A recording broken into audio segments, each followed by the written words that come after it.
What is up, people? Welcome back to another episode of FNtasia podcast. And the boys are back. We got the OG squad. Woohoo! Celebrations. Yay. Harry and I here, of Finally. course. You know, Harry and I, we don't miss a net. Like, we're on it. Do you know? We're holding it down. Yeah, of course. Somebody has to, right? Boop back from the dead. We thought we lost him, to be honest, but he's crawled out of bed today and he's joined us. And Reese Hub's done getting massages from nice Asian women. So whoa! I thought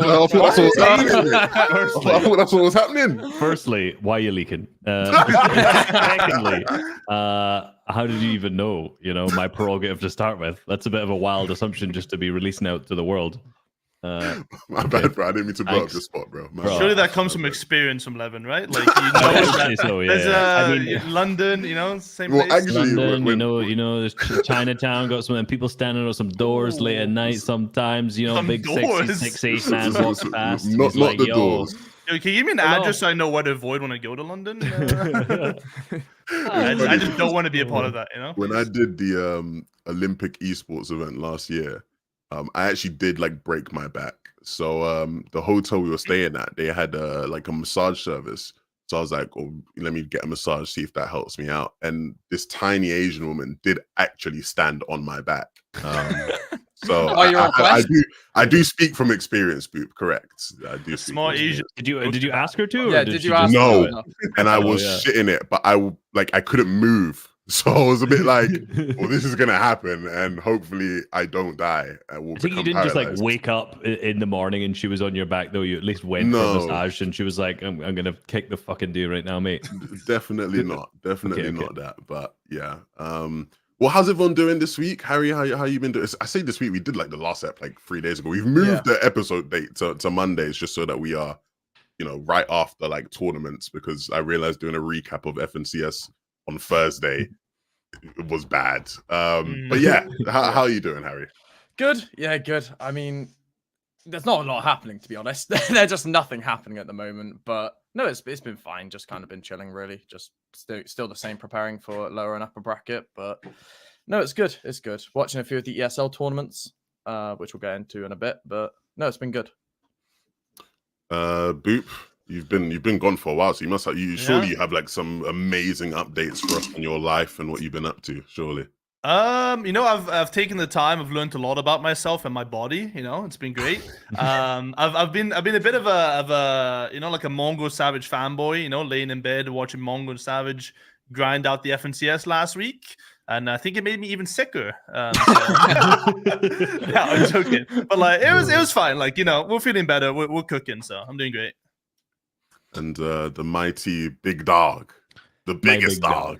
I'm still waiting for someone in the YouTube comments to be like, "Who's Big Dog? Who's the big dog?" Who's I don't know, mate. I'm not sure. No, I'm good. I've basically been productive for once, which has been awesome. I've been trying to plan ahead. Usually everything I do is last minute. I'll send Nola a video to edit to get the base edit done, and I'll be like, can you do this tomorrow?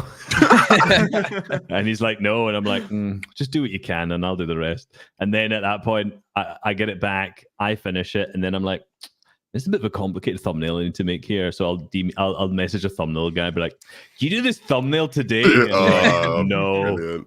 So basically, I'm going away next week, seeing family and whatnot. So I'm trying to I'm getting ahead of this week's work so I can get ahead of next week's work. And so far on schedule. So that's good. Actually planning pays off. Who would have thought?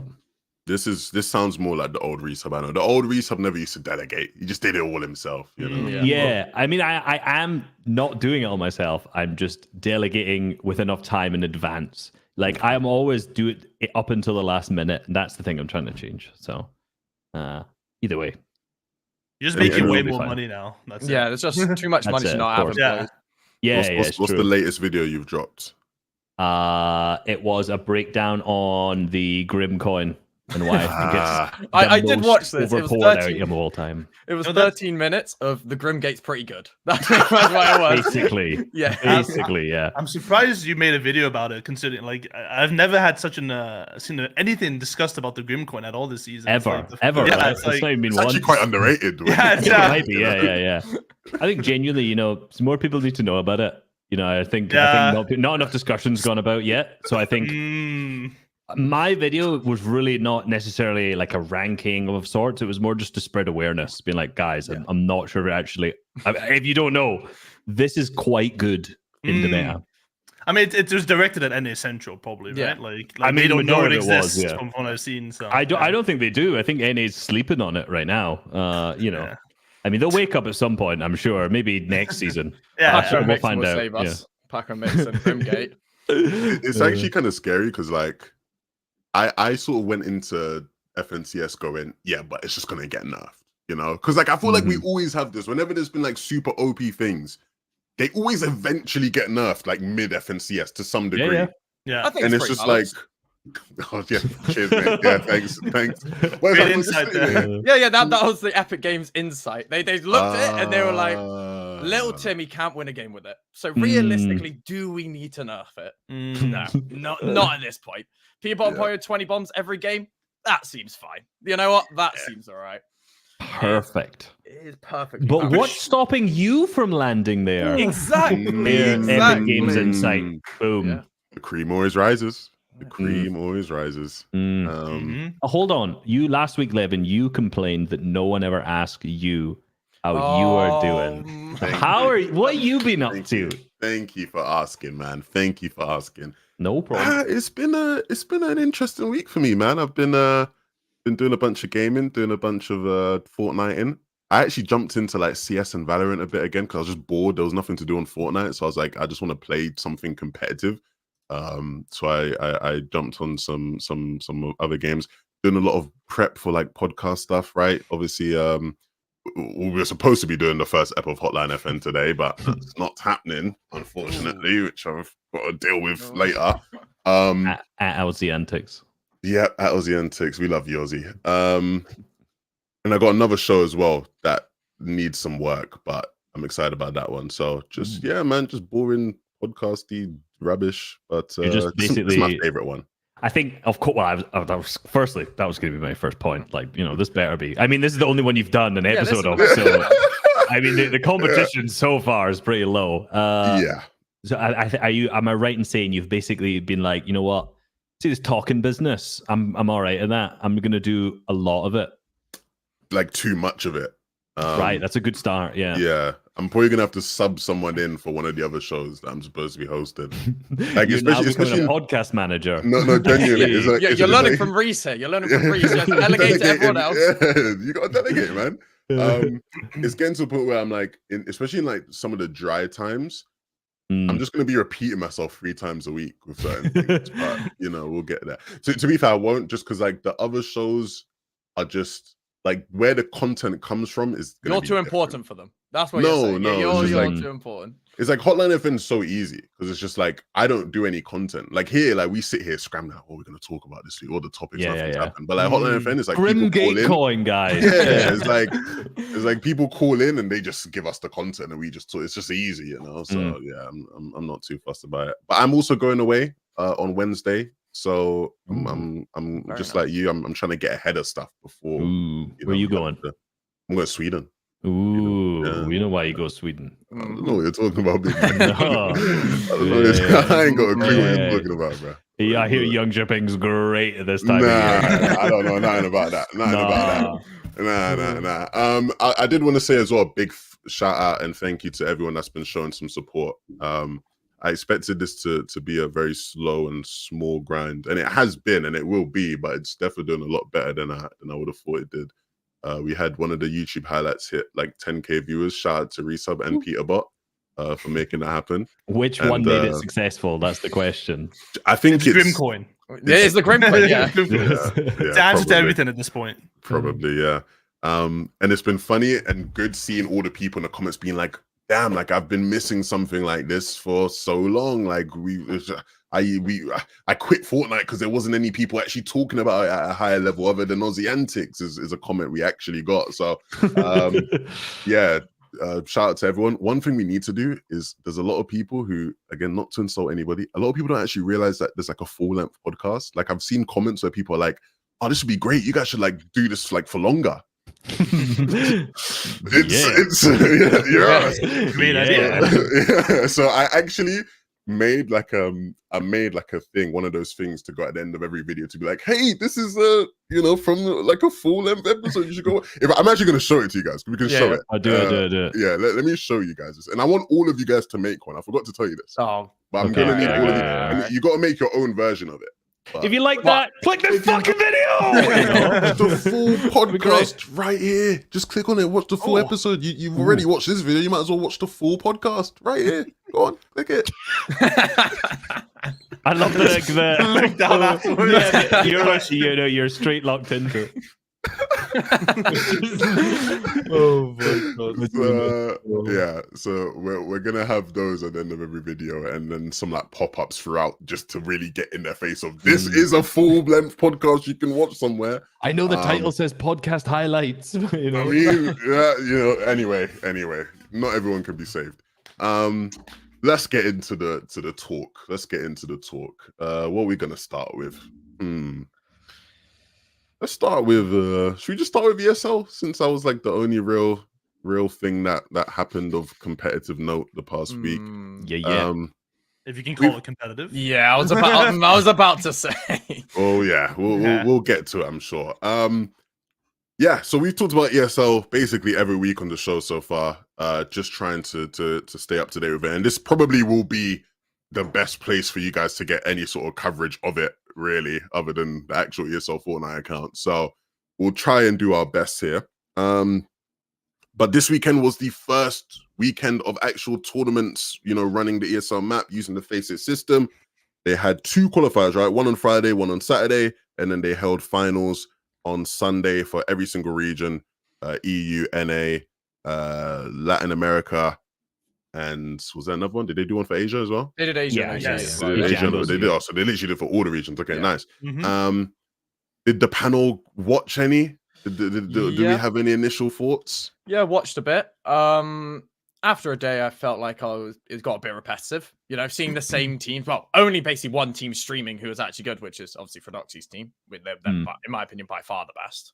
I mainly watched day 1. I didn't get around to watching day 3, which probably would have been way more interesting. But watching Frodoxi 250-0, every team on hardpoint, and then win like 5-0 on every capture the flag wasn't the most gripping competitive gameplay I've ever had.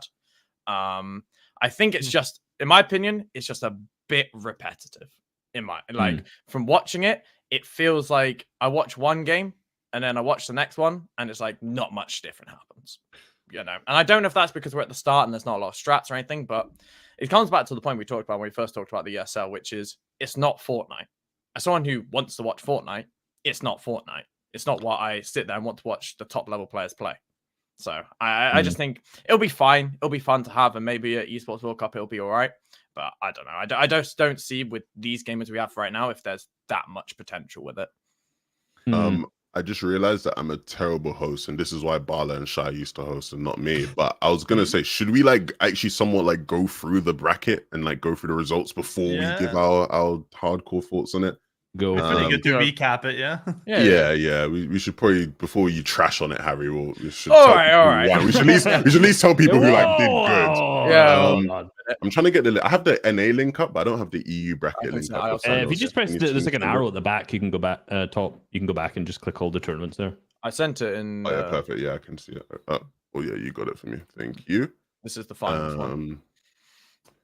So let me get the stream. The website going. is awful to navigate. It's That's what I've noticed. Yeah, it's not easy at all. They probably should try and link this with Fortnite Tracker in some extent, but will they really want to? Because obviously FACEIT has its own system and whatnot. Yeah. Well, okay, so we got this is the Press EU F11. regional final. Oh yeah, there you go. Can't see my tab. Bro, look down. Beautiful. Can I even zoom in a bit, maybe? Yeah, there you go. Really get Okay, the that was whole the final. bracket. Boomer learns PC. How to zoom in? Thank you very much. Alt F4. I don't want to do that. So yeah, this was the EU bracket finals. We'll sort of go backwards just because it's hard to start because the team names are again kind of just trash because of the FACEIT system. But essentially, it was won by Hellfire's team, like Harry was saying, right? The team of Hellfire, Thomas HD, Frodoxi, and Refsguard took on Team Sined in the finals, which was Sined, Howley, Nafrizi, and Vanyak, and they beat them 3-1. It was streamed as well. Fredoxy was one of like the only people streaming it, so you can actually go back if you watch his kick stream and watch back the final and the whole competition from their POV. It's nice because at least you can see the winning team's POV. But yeah, like Harry was saying, it looks like right now this team is like one of the best teams, if not the best team. It's interesting because I don't actually think they're playing. I don't know if they're sticking with Refsguard. Maybe someone can correct me on that. But yeah, so the interesting thing that I've followed, and I've actually spoken to a lot, and I've actually made a tweet about this week as well, which might be interesting to talk about a little bit as well, is the dynamic behind the actual gameplay of this whole thing.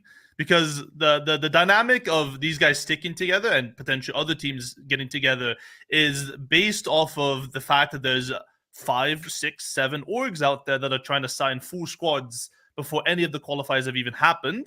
And the fact that, you know, that part of the politics plays into who your teammate is, it makes it kind of interesting because we probably won't have the best team iteration like at all in any of these teams because all these guys are trying to get paid from these orgs now.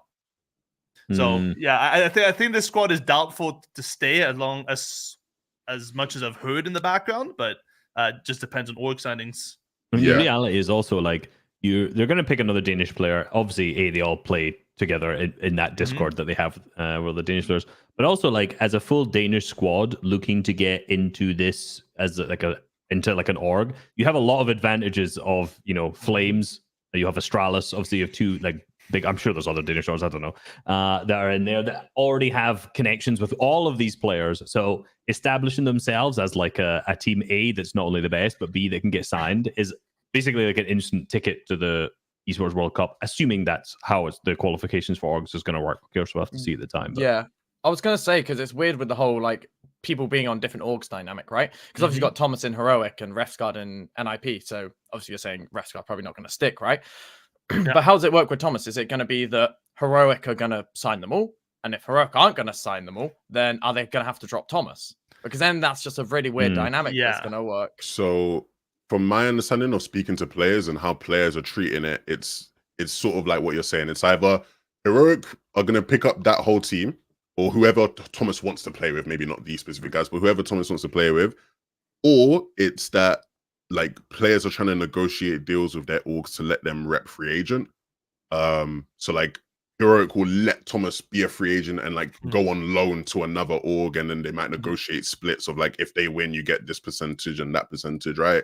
And in some cases, it seems like that will probably be the best thing to do. Probably in most cases I've heard, it seems like it'll be the best thing to do, just from the perspective of like, let's say an org like Heroic. I don't know Heroic situation in other esports, but let's say Heroic aren't like an org that's going to be able to pick up teams in other games to actually compete for this club prize, and so it's not realistic for them. Then they're almost holding Thomas hostage. Like there's no value in them trying to do something with Thomas when they might not necessarily have the budget to do it. There probably is more value in them letting Thomas go to someone else, but negotiating that they get some percentage of whatever they make, which would probably be more than they could get and profit from if they pretend to try and do this whole thing themselves. So a lot of players are trying to figure out those kind of deals. Like we were sort of saying, it's from my experience of speaking to players about it, it seemed very messy. Like a lot of people are just sort of playing with people and just like, I don't know, we'll figure it out. You know, like, I don't know if my org will let them join. I don't know if I'm going to be able to play with somebody else, but let's just play anyway and figure out. Which to me just seems, again, very, very misguided. But Fortnite players have never been great with foresight, have they? So we'll sort of see how that develops. And it definitely is an interesting dynamic. Like, like who picks up who and what teams. Because there's also some teams who have like decent amounts of talent, but especially within Fortnite, but what do they do about their rosters? Because I don't know if they're like, for example, Agent, right? Agent's like one of the better orgs in Fortnite in terms of like the talent they have. They have a lot of decent guys, but then like, I don't think Agent are picking up a CS team, League team, Dota team. Like they're not doing that realistically. So like, what happens to all those Agent players? Are those guys just not really available now to partake in ESL? If those like it's a whole thing, right? That needs to be figured out. The interesting thing about it is, okay, so for the people that don't know exactly how ESL works and how the Saudi stuff works, is there's basically a $20 million prize pool external to the pricing that's added to the esport itself. So there's $60 million in terms of total pricing across every single game. Oh, I'm big. Across every single game. I think there's 14 games in total, 13 games in total over in Saudi. And then there's $60 million split across that. And then on top of that, there's a $20 million prize pool where the the org with the most amount of people that have the best placements on average between all of the esports that they're hosting gets portion of that $20 million. Now that's capped between 20 different teams. As far as I've seen, it's capped between 20 different teams. So only 20 teams are applicable to that $20 million prize pool. So essentially, a portion of those teams that we've already seen announced, like I guess Furia, Zeta, Loud, Carmine Corp. Carmine Corp, yeah, all those guys. Those guys were all partnered with ESL and with Saudi. And the interesting part about it, which I don't think is very known yet, is that they're actually sponsored partially to pick up rosters for Fortnite in the upcoming few weeks as well. Which is, I think, that's a you issue, Tides. So Nah, I might be with Tides, but now I'm more confused, bro. I might be more confused. This is all too technical, what part was bro. confusing? No, okay, nah. Orgs get money from it's not confusing. all games. It's very long-winded. Yeah. Like. Well, it is. I mean, essentially, they're trying to create an ecosystem of esports, of Fortnite esports within this whole 5v5, 4v4 capture the flag and hardpoint stuff. And they're putting a lot of money into it. A lot of orgs are being funded to sign players early. And that's why we're getting a lot of people getting signed in the next probably month leading up to Dallas. Yeah. And it's funny because there's a bunch of players who are signed already. Who is just not announced yet. But to me, that seems so crazy for like a bunch of different reasons. One, if you're an org, why are you signing players before a tournament's been played? For me, that just seems like it's a gamble. It's such a gamble. It's such a gamble. It reminds me of like back in like the early days of Valorant, right? And you saw like a bunch of like orgs are just picking up like washed CS players because like they're CS players, so they must be like the best Valorant players. And in some cases, a lot of them were. In a lot of cases, you saw they quickly had to readjust. And I think from what we're already seeing from the results of some of the ESL tournaments, like there's certain players who you might think in your head, oh yeah, I'm sure he'd be good. Not actually that good, right? So it's like, again, wouldn't it just make more sense to wait for the qualifiers, the official qualifiers to happen, and then pick up a free agent team that's really good? Or if a team's that good, maybe even try buy that team out. I don't know. Like again, it's all too technical, but I think you lead to the problem with this is if you're an org and you're looking to hire a full squad of 4, the biggest issue is if you wait too long, like that good squad's gone. And if you're looking at money invested across all games, getting what is a potentially good Fortnite org like squad is probably better than waiting and getting one that might be the dregs and the leftovers, because they'll still probably place higher. Maybe they won't win, but in terms of like points overall, if you're thinking about it across the entire tournament, just putting your money on someone you think is probably better and getting that early rather than waiting and maybe just when all the good teams are gone, and then how many points you actually get total across the tournament, where's you're likely to place then. I don't know. It's like they're in a bit of an awkward situation. I think there's a lot of players. I think for the most part, like it just seems to be the players who are good at zero build, and those people who are like raw aimers. It's aimers and movers. You know, like it's probably no surprise that the 2 best teams in EU are a CIS team and a Danish team. It's like the two, that historically had all of those bases covered already. So I don't know. I think if you're an org and you're trying to look to get something early, I don't think it's necessarily a bad play, but it's a risk either way in my eyes. Well, yeah, no, I think definitely for like some of the cases you're talking about, it's just I'm just saying that off of the info of there's certain players who I know who are signed where I'm like, why would an org sign you right now? Like that, respectfully, like that's one player. One guy has told Levin he's getting signed, and he's heard this. He's like, fuck, it's awful. It's like, why this guy, man? No. To be fair, there genuinely is like a handful of them now. Okay, interesting. Well, like I said before, like the reason why they're getting signed early is because the orgs are literally being paid That's to the sign players incentive, early. yeah. They're being incentivized by Saudi and all those guys to literally sign these orgs early. Like all those orgs that was announced, Kameen Corp, all those guys, they're gonna sign a team before Dallas, guaranteed. Yeah. Because they're being paid to do so. Whether or not it's like when you think Saudi, you think it's like an exuberant amount of money, but from the numbers I've heard, it's not great numbers. So far. But I don't get like how this is going to help create an ecosystem, right? So Saudi happens, No money right? in it. Yeah. Just throw enough money. But like World Cup happens, right? What happens afterwards? Are we just going to have $1,000 ESL tournaments for another year until World Cup again? Yeah, pretty much. Yeah, because like that to me doesn't create ecosystem for better competition. It's just throw enough money and hopefully, you know, something might happen. We're gonna have a bunch of teams signing a bunch of Fortnite players that they don't really want after the World Cup. It's going to inflate the price of players again. And we're going to go back to chapter 2 where we had a bunch of players on insane money, which is once they leave their orgs, you know, then it's going to be, I just think it's going to be a complete mess. It's just, I don't see how they're creating something which is the future of Fortnite or the future of esports. It just, to me, it's nice. It's a quick bag for a lot of players. And if you're naturally good at zero build, like I said, the CIS, the Danish, you know, some of the French teams, you know, if you look at the players who came in the top 16, they're all players you'd expect to be in the top 16 for zero build, right? They're all players, you know. But if you're thinking from a Fortnite standpoint, this isn't going to get viewers into it. This isn't going to, like, that tour. I don't think a lot of people watch that tournament and went, you know, I really want to play ESL. Like, the problem is there's just no real good ways to watch it as well. Yeah, like, there's no like, broadcast coverage of it. Yeah, there's no like, there's not real good coverage of it. Again, I'm the caster, so me saying, "Oh, I wish there was a cast," might seem very, you know, like, but not even. I don't even pay me. No, but I don't even think there needs to be like a viewing party broadcast though. Like, there doesn't even need to be like a broad. Like, there's ways to like provide a coverage for an event that aren't just directly, like a broadcast. Yeah, like getting people to viewing party it, giving viewing parties the tools to properly viewing party it. Like, there's things that we could do more, I think, to get people more like excited and more interested in watching this and being a part of this. In terms of the ecosystem thing, it's interesting to me. Do you think, like, if they were to say, hey, we're going to do this like for the next 4 years, this is what it's going to be, do you think that would change anything about that?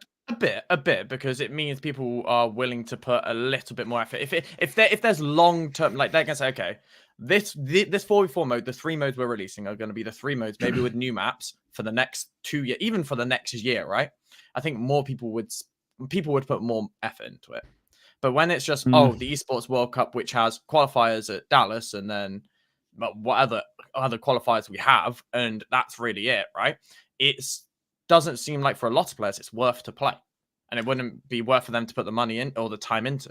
Well, that's the thing. I think if you're them, right, they have plans to do the Esports World Cup, as you said, and you know, they said, okay, we'll keep this game mode or variations of these game mode, we'll make these maps over the next 4 years, like as you mentioned, and maybe we'll expand it, we'll make it better.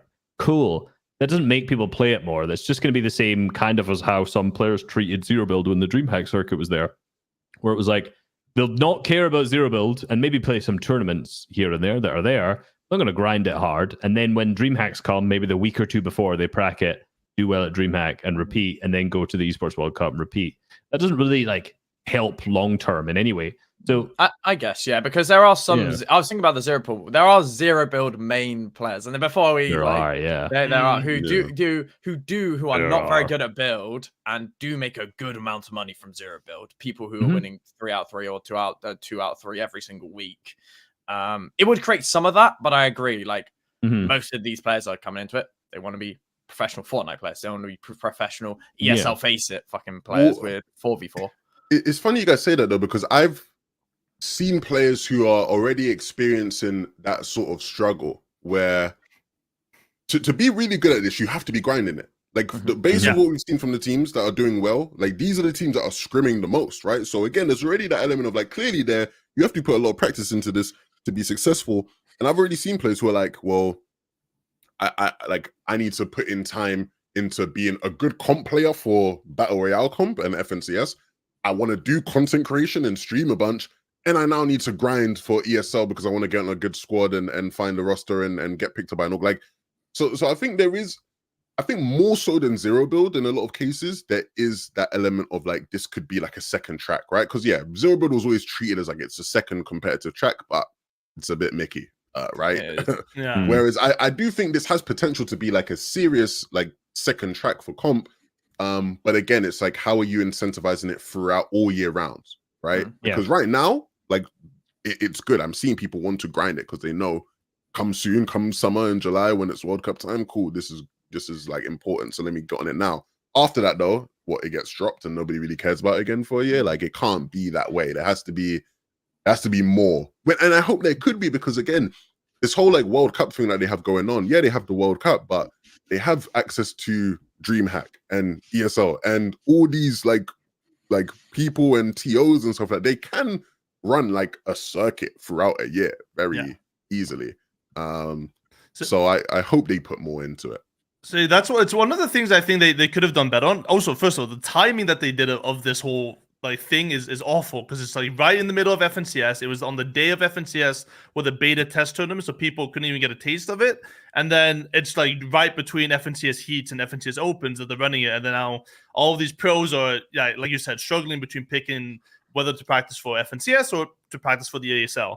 I do think that there was like, this is like the perfect sort of thing where like, I know a lot of people aren't fans of franchising, but I think franchising in the sense of like having like 16 to 24 set teams and then having them swap in and out to open qualifiers would be like a really cool thing to like help grow some sort of fan base, some sort of community. Because people want to root behind, you know, a Danish org, or especially it's relevant for like French orgs. Like a lot of those guys want to root and stand behind a full French team, like an M8 team that's going to grind through these circuits and go to LAN together, then qualify the Esports World Cup. Like there's a lot of lack of the marketing in that aspect. All they've done so far is, hey, here's $1,000 tournament, and then the idea of it potentially being a part of $1 million Saudi tournament at LAN. But other than that, no one really has to care that much about it yet, because they haven't given us a reason to. And that goes into one of my other points is, you know, I feel like we talk about cheaters every week, but at least we mention it. But one of the things I think they could do to counter that very obvious issues is force players to stream. I think like having every single perspective of every single team and then making that sort of like a big deal on their website, for example, being able to see every single perspective, I think would be a really cool thing. You know, it gives people the ability to follow it and takes away the aspect of someone potentially cheating because you can see everything that they're doing. No, I agree. I definitely think that they need to get around cheaters some way. When I said about like feeling like Chapter 2 again, with the orgs as well, like as in you were saying about contract jail and all the contract drama we had back in Chapter 2, we're having the same with cheater accusations. We haven't so many cheating accusations. I haven't seen this many on Twitter in so long. Like the amount of clips, the amount of threads I'm seeing of people complaining about cheaters. And with the, what I want to say is with the FNCS format we have now, which for most top level players, it's very easy to qualify to lower bracket at minimum, right? How many during a season do you think are going to put ESL first and grind that because they can pretty much qualify to lower bracket easily, and then put comp second? Because I think for a lot of players, it might be worthwhile. Yeah. Like I'm looking at a lot of the players we have in competitive right now, and I'm just like, you're probably not going to make much money in competitive, but because there just isn't much money. You have Duo Cash Cups, which are for a season, Evals, which is Victory Cup format, Solo Cash Cup Victory format. It's like, this might actually be for a lot of players an easier way to make money if people aren't going to grind it. Depends. It depends. Yeah, it depends, exactly. We don't know. If it's $1,000 tournament every week, then yeah. Which again, it also adds to another thing where, I mean, the Fortnite is an open system, right? Like we love the open aspect of everyone being able to play Fortnite, but oh my god, did it take so long for those qualified? Oh, wait. Reese is raising. The big dogs is growing. Standing. Yeah. It took so long. Like the first open qualifier was 7.5 hours from start to finish, or it was 6.5 hours from start to finish, and that was only like 100. There was 64 teams in total. You know, if you're trying to make it like a big open thing, it's gonna take ages to run through. No one has time to watch the entire thing. No.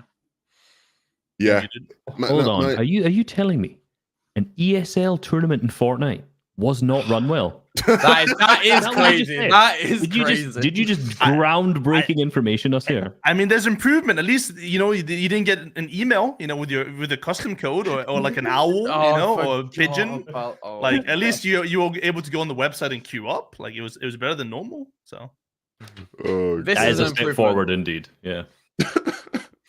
I think one of the biggest things with this is just like they need to very quickly like adjust on certain things. Like I'd hate for them to just sort of be like, all right, like cool, we know for next time, and then like go that route, right? Like I want to see like if they can be flexible and like adjust on the fly with some of the things that people are sort of like suggesting to them. I think that will do them a world of good in terms of like building this up before Esports World Cup, because again, that's coming up so soon.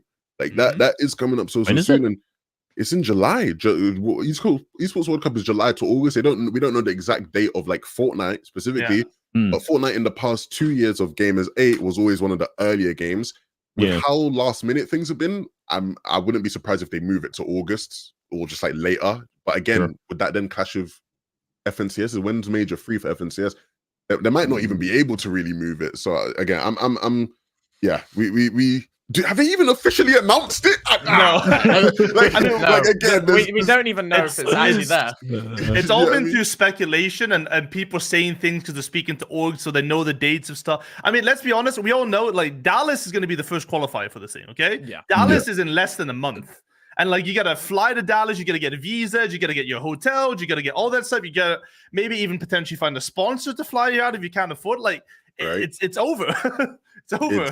It's mental. And it's funny you mentioned that, right? Because I saw you had a tweet group where you said you were potentially looking to sponsor a team or fly out a team there. Like, do you wanna jump into that a bit? Because I thought that was interesting. I wanted to bring that up. So that is mainly because I think there's potential in some things behind the scenes. I can't say a lot about it, but I do think there's potential, and especially with the org prize pool and stuff, it's something that I personally think, at least for the first year, I don't think I would do it next year because the first year it's a lot of money being splashed. So I think there is a lot of money to be made within this current ecosystem. At least for me, who's not playing the game, right? I think there's something I can do there where it's financially worth it for me to fly out a team to Dallas to qualify to Saudi and then go from there. So if I'm out there spending my money, like I think there is potential in that, but it's just I think that's the story of this all that's been consistent is like there's clearly a lot of potential here in many different aspects, but how are we like untapping that potential? Like how are we actually getting the best out of that? I just wish they would have spoken to more Fortnite people about it. I don't know. I don't see many Fortnite people involved in the whole thing. It's just third party. Yeah. It's just chucking much money at question: did they out of it? Did ESL contact any of you three at any point? Nope. Says enough, right? Yeah. Nah, you make a great point. Says a lot. Unless anybody has any like major things to do with like the like overall format of it, I did want to like talk a bit about like the actual in-game play of it, because there's a lot of conversations to be had around that for people who have watched. My big thing, and this is sort of linked to my hot take for a segment we're doing a bit later, but I've found it very interesting to watch and judge how players have been approaching these games. There's a couple teams who you can clearly tell through experience of scrimming have like figured some things out about different maps and different tactics. There's a bunch of people who are very talented and have all the aim in the world, but are shocking in terms of strategy and just thinking about the game. Name one. If I speak, I'm in big trouble. What is this podcast about, if not to talk shit about players? Yeah, go on. What is this cop-out answer? Well, come on, we gotta. Come on. Quickly, I just want to double check. Is this like I sometimes get like lag outs? Is that just me on my side? I think it's. Wait, you've been in. You're all good. Oh, okay. Well, for me, I was like lagging a bit, but as long as everyone can see, fine, it's fine. Yeah. The one thing I did want to get into though about it is obviously like talk about some of like the top players we've seen. I don't know if any like I wanted to like sort of highlight a player that everyone's been super impressed with, or maybe a team or certain dynamic. You know, just like one thing from like what you've seen that you actually have been pretty impressed, and you think like, oh wow, like this guy is crazy. Does anyone want to get started? I mean, how many POVs do we have to go? Yeah, I'll get started off here because I've not been watching that much, and so I've been watching not a lot of streams, but I've been seeing a lot of the clips that have gone on Twitter, and I think, and this isn't even answering your question, it's just slightly diverting it before those guys because I don't have a good answer, right? But I think one of the things I've really struggled with is figuring out who is good and who is not without looking at a leaderboard. When you look at like a Fortnite main build mode clip on Twitter, you know what a good clip is. I'm like, oh, you know, I see someone triple it at one pump, 3 guys in a row. I'm like, okay, I know the standard that is good. For a 0 build to start with, I see a good clip, and unless it's like a bunch of snipes or something, you know, is it that good a clip? There are some, of course, like, you know, situational clips, 1v2s, all this kind of stuff that is good. For this, I've been seeing clips on Twitter, and I have absolutely no idea if it's a good clip or not for the most part, and literally unless it's like a snipe over and over again. So for me to look, without looking at a leaderboard, I'm like, who is good? Who's doing well? Not entirely sure. No, I agree. So, Okay. so Oh, no, you go, bit. So far, what we've seen is like the leaderboard's been dominated by very passionate like CS teams, like Vanyek, obviously in Synod. Malibu Commercial's team has been slightly less great. Queasy, Tayson, Teeny, and Chicho. They ended up winning one of the open qualifiers, but they lost to Synod's team. So far, it seems like the game mode is based off good aimers, but personally, I think the level that we're at in terms of the gameplay is so far away from what the actual like standard is going to be. Like the only team that I've seen that so far slightly impressed me was I believe it was Kylie's team. At least someone was talking about Kylie's team, and that they had, you know, Klinger and EMP lineups for specific things on hardpoint. And that is going to be the future of this game mode. Like so far, at least from watching Fedoxy's stream and some of the other guys' stream, they play it like an FFA. Right? Yes. And it's hard to tell because they obviously speak Danish, whether or not there's more to it, to the strategy and the timings. But the fact I'm not hearing people talk about spawn timings or about, you know, waiting on each other or lining up grenades, stuff like that, means that there's so much to be taken off and to be learned still, that I don't think Fedoxy's team is the best team that's going to come out of it, other than just being the best aimers and having the most clutch plays so far. All playing the most. Yes. Yeah. No, absolutely. Absolutely. So for my POV, there's been a couple things that have obviously like been sort of looked at and I've sort of thought about. So for one, in a mode like this and in game modes like this, you're naturally always going to need that sort of like maverick on your team, the guy who is just crazy, like, you know. So when you look at NA, for example, Muzz has been that guy on his team, and their team been really doing well, and he's just been like fragging the hell out. And in terms of roles, right, like typically that's like your engineer player, right? Because he's got like the burst SMG and he's got the bubbles and the EMPs, and you know that player. You want like the most cracked guy a lot of the time on you know engineer. It's a bit more complicated than that in some cases, but just generally that's what a lot of people are doing right now. Naturally, like guys like Thomas, I feel like I've seen a lot of moments from Thomas where I'm just like, again, it's hard because you don't see it. But like when I'm watching Fedoxy's POV, I'm like seeing it in the feed plus through comms where it's like a bunch of them are dead and Thomas is like the last man on like the flag and he's defending it against 3 guys and they're like, nice Thomas, nice Thomas, nice Thomas. And it's like, oh my God, stop. It's a weird one because I think a lot of players don't know how to compile teams. No. Because of what you're saying, Boop, where a lot of people are just treating it like an FFA almost.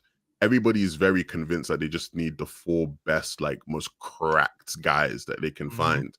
However, there's things that there are intangibles that are super important. You need someone with good comms. You need people who like have like clear minds. You need to think and have like actual strategy in mind of, hey, we are going to have X lineups for this. We're going to push this place in a certain way, right? Like there's times when I'm watching the team and it's like they're like 4-man running down a choke point when there's like 10 seconds left on the hard point. It's like, what are you doing? Like you're not even thinking, like you're not thinking right now. And so, you know, the players who have impressed me have been the ones who have like openly just the most cracked guys. You know, people who are just fragging the hell out. But hopefully we can start to see more team play. Take place. That'll come with time, though. That will come with time. Yeah, and there's times I've seen it. Like when I was watching Fredoxy team a bit, there was a couple moments that really impressed me where, you know, I really liked how Fredoxy played as engineer, because he's the engineer on their team, and the way he uses his EMPs and his bubbles, I thought was really cool. Very like team based in terms of like he's using them for his teammates. He's not just like super selfish with it. Whereas I've seen other people who, again, and this is one of the cool things and the things I was really excited about this mode. You like, it's very easy to like judge players. I feel like, or it can be, because there's other players who I watch where I'm like, your utility usage is terrible. There's other people I'm watching and you're like, you're just not using your shocks well. You're not using your bubbles well, right? Yeah. And being able to compare that on a level is going to be like fun, because there'll be trade-offs. Maybe you do have a guy who's terrible with using his, you know, EMPs and that, but he is just the most cracked guy and his movement's insane. And so they have a bunch of really cool pinches and pushes that they do with that player. Like, there's things to be done. They're not being done yet. I think they will be done as we get closer and closer to whatever that big final sort is and what it looks like. In terms of like inter-regional stuff, I'll be honest, I've not watched any of the other regions other than EU and NA. No. Do you guys see a world, like my way early hot take was that like NA were going to be the best at this by far. And from what I've seen of NA, I don't think that's going to be the case anymore. I just thought that was going to be the case just through like some like very like basic analysis of like all NA kids grow up playing COD. A lot of them should like just get this game mode in a way that other regions may not. It's not been like that. But have you guys seen anything inter-region that's interested you at all? I know, firstly, but secondly, I think, you know, you're a bit of analysis of like, will they be good because they're good at it? I look at the NA players and I'm like, do you have any high percentage of the top NA players that are thinkers in the way that you just described, that can sit and map out a team plan, give maps like that? And I'm sure there are, right? But like, I would give credit to almost no team right now that has the ability to do that outside of maybe what you've mentioned already. Like, are the top players that are doing well, like Moz and all that, guys who are going to be big thinkers and going to have a game plan strategy, or are they just all superstars in their own right? Are you calling NA stupid? Yeah, obviously. Well, I don't think people have had the capacity yet to think that much in depth about the game. I have seen like one team actually has Sven coaching them in NA. I think it is the team that actually ended up winning. I forgot which team it was, but they do have Sven coach them, which I do think is going to be a major part of it. I think preparation is a huge thing. Someone in the chat said something that was very interesting as well, that let me try to find it real quick. Slow calculated play is harder with visuals. So I think there is also a cap at how in-depth you can get to, and it's also flawed by the maps that was made. One of the things obviously being visualized sound effect, you can't make sneak plays. You are basically heard from mid to tunnels to mountains. If you're running on either side, you will have footsteps and you will be seen. So it's very hard to make big rush plays or sneak plays that aren't going to be figured out very quickly. And the other thing as well is that I think that the spawn timings are a little bit too quick in Capture the Flag. People don't really play their life as much as opposed to like an S&D game mode, for example, which I think is a lot more enjoyable to watch in this sort of format. At least that would be so good. CS, I think maybe they'll do that, but I think they had moving zone or something for the future one. I'm not sure. Yeah. So the game modes we've seen so far, at least what I've personally seen that are awful, is Hardpoint. I think Hardpoint is literally a slugfest, people jumping in. No one really likes playing it as far as I've heard, or likes watching it either. The strategy on that map is also a little bit lacking, but maybe there's more to it. But I think there's some changes they need to make as well in order to make it a little bit more competitive, and then to give us more higher level strategy overall. Because right now you're limited. You're very limited. Yeah, I agree. I think my biggest point is, and what you just touched on there, was about the actual maps. In my opinion, like not more maps, but different game modes like the S&D you talked about. I think that as a viewer would be way more exciting than watching Hardpoint and Capture the Flag, where it's just run and gun, just try and just as you said, it feels like a free for all. When you watch them, it Mhm. doesn't feel, and for most teams, and it can be just because we're right at the start. It feels like we're not watching any level of strategy or very low level of strategy. It feels like we're just running. It's just run and gun, and it's not the most interesting to watch right now. But different game modes, right? You know, get S&D like now he says like that would get me excited watching that. You're watching the clutches from it. That would be 20 times more enjoyable, in my opinion. Mhm. Yeah. Basically, no, we don't have any international in things of interest to speak about, I think. Also, history tells us, if you've ever watched CS, that NA is absolute dog shit at CS as well. Yeah, but right? CS, So, like, but this is not like CS though. Like at least it's compared trying to to be. like sort of. people, No, it's more like Call of Duty. That's what I'm saying. Like people keep comping this to CS, and someone said that in chat. Like what? Like EU are better in CS? Yes, EU are historically much better in CS, but this Mhm. game mode's not like CS. It's much more like COD than it is like CS, which Mhm. is why again I said like I would have thought a lot of NA people would naturally be a bit better if they've grown up playing Yeah. COD. What I realized quickly though as well from looking at NA.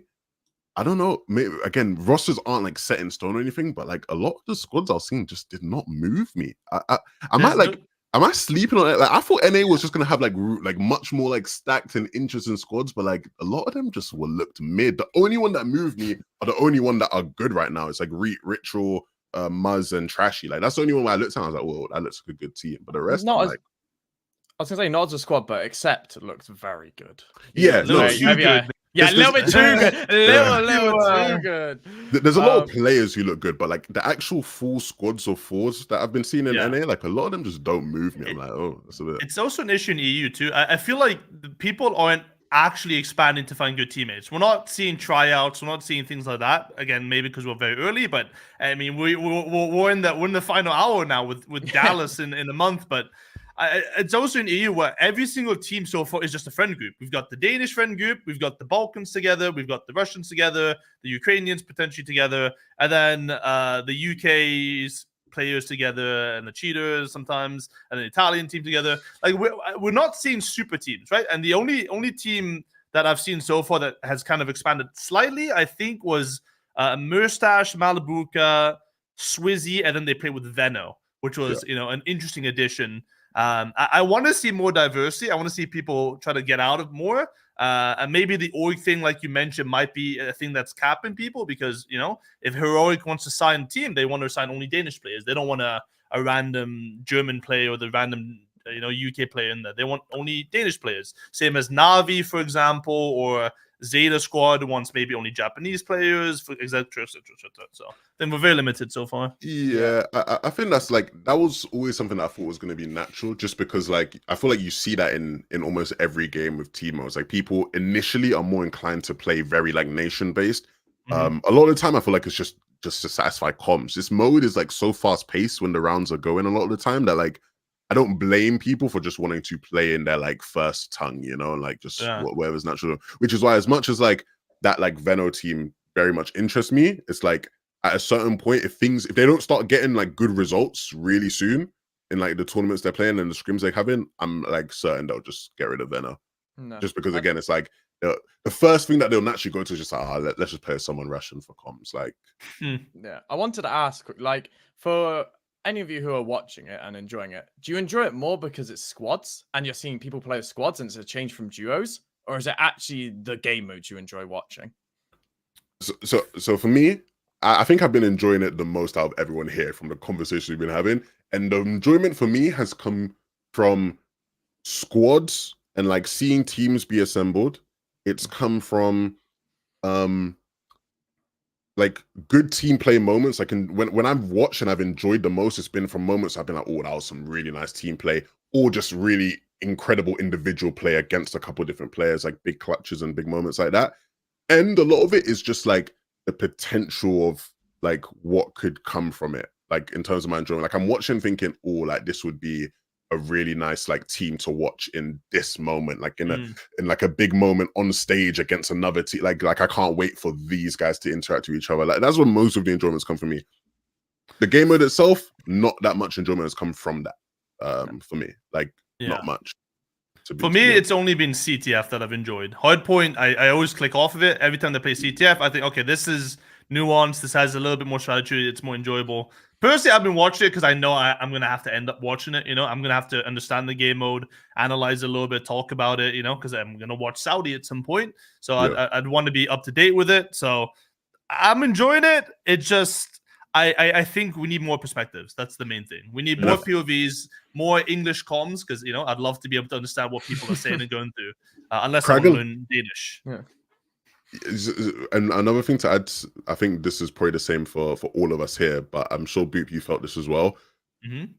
It's definitely helps that I know the players so well. Yeah. Because I watch certain teams and I see certain things happen, and I'm already thinking of like potentials of well, I know from like BR and that this was a bit weird or that. Yeah. But if you don't have that, like if you don't have the pre-existing history of these players, I can't imagine a world where it's that fun to watch. Just coming in at level 0 if you've never watched this before. Like if you don't have that connection, it must just be really hard. But I guess that's where the org side of things comes in when you're at the esports World Cup level, where this, I mean, obviously we'll see, I doubt it, but this might take an audience who's more from a different game, who's more org based, and take a look at Fortnite and be like, well, I don't need to know much about the players because I know I have a history of the org. Even if it's in other games, I might be a fan of that org in other games. So now that I have these players, okay, maybe now this is where I start to learn about those guys. Now that's true. That's maybe a real stretch into reality. I think that's true. Yeah. I think that's. But I think there will be a subset of people who watch Fortnite there that will be in that category.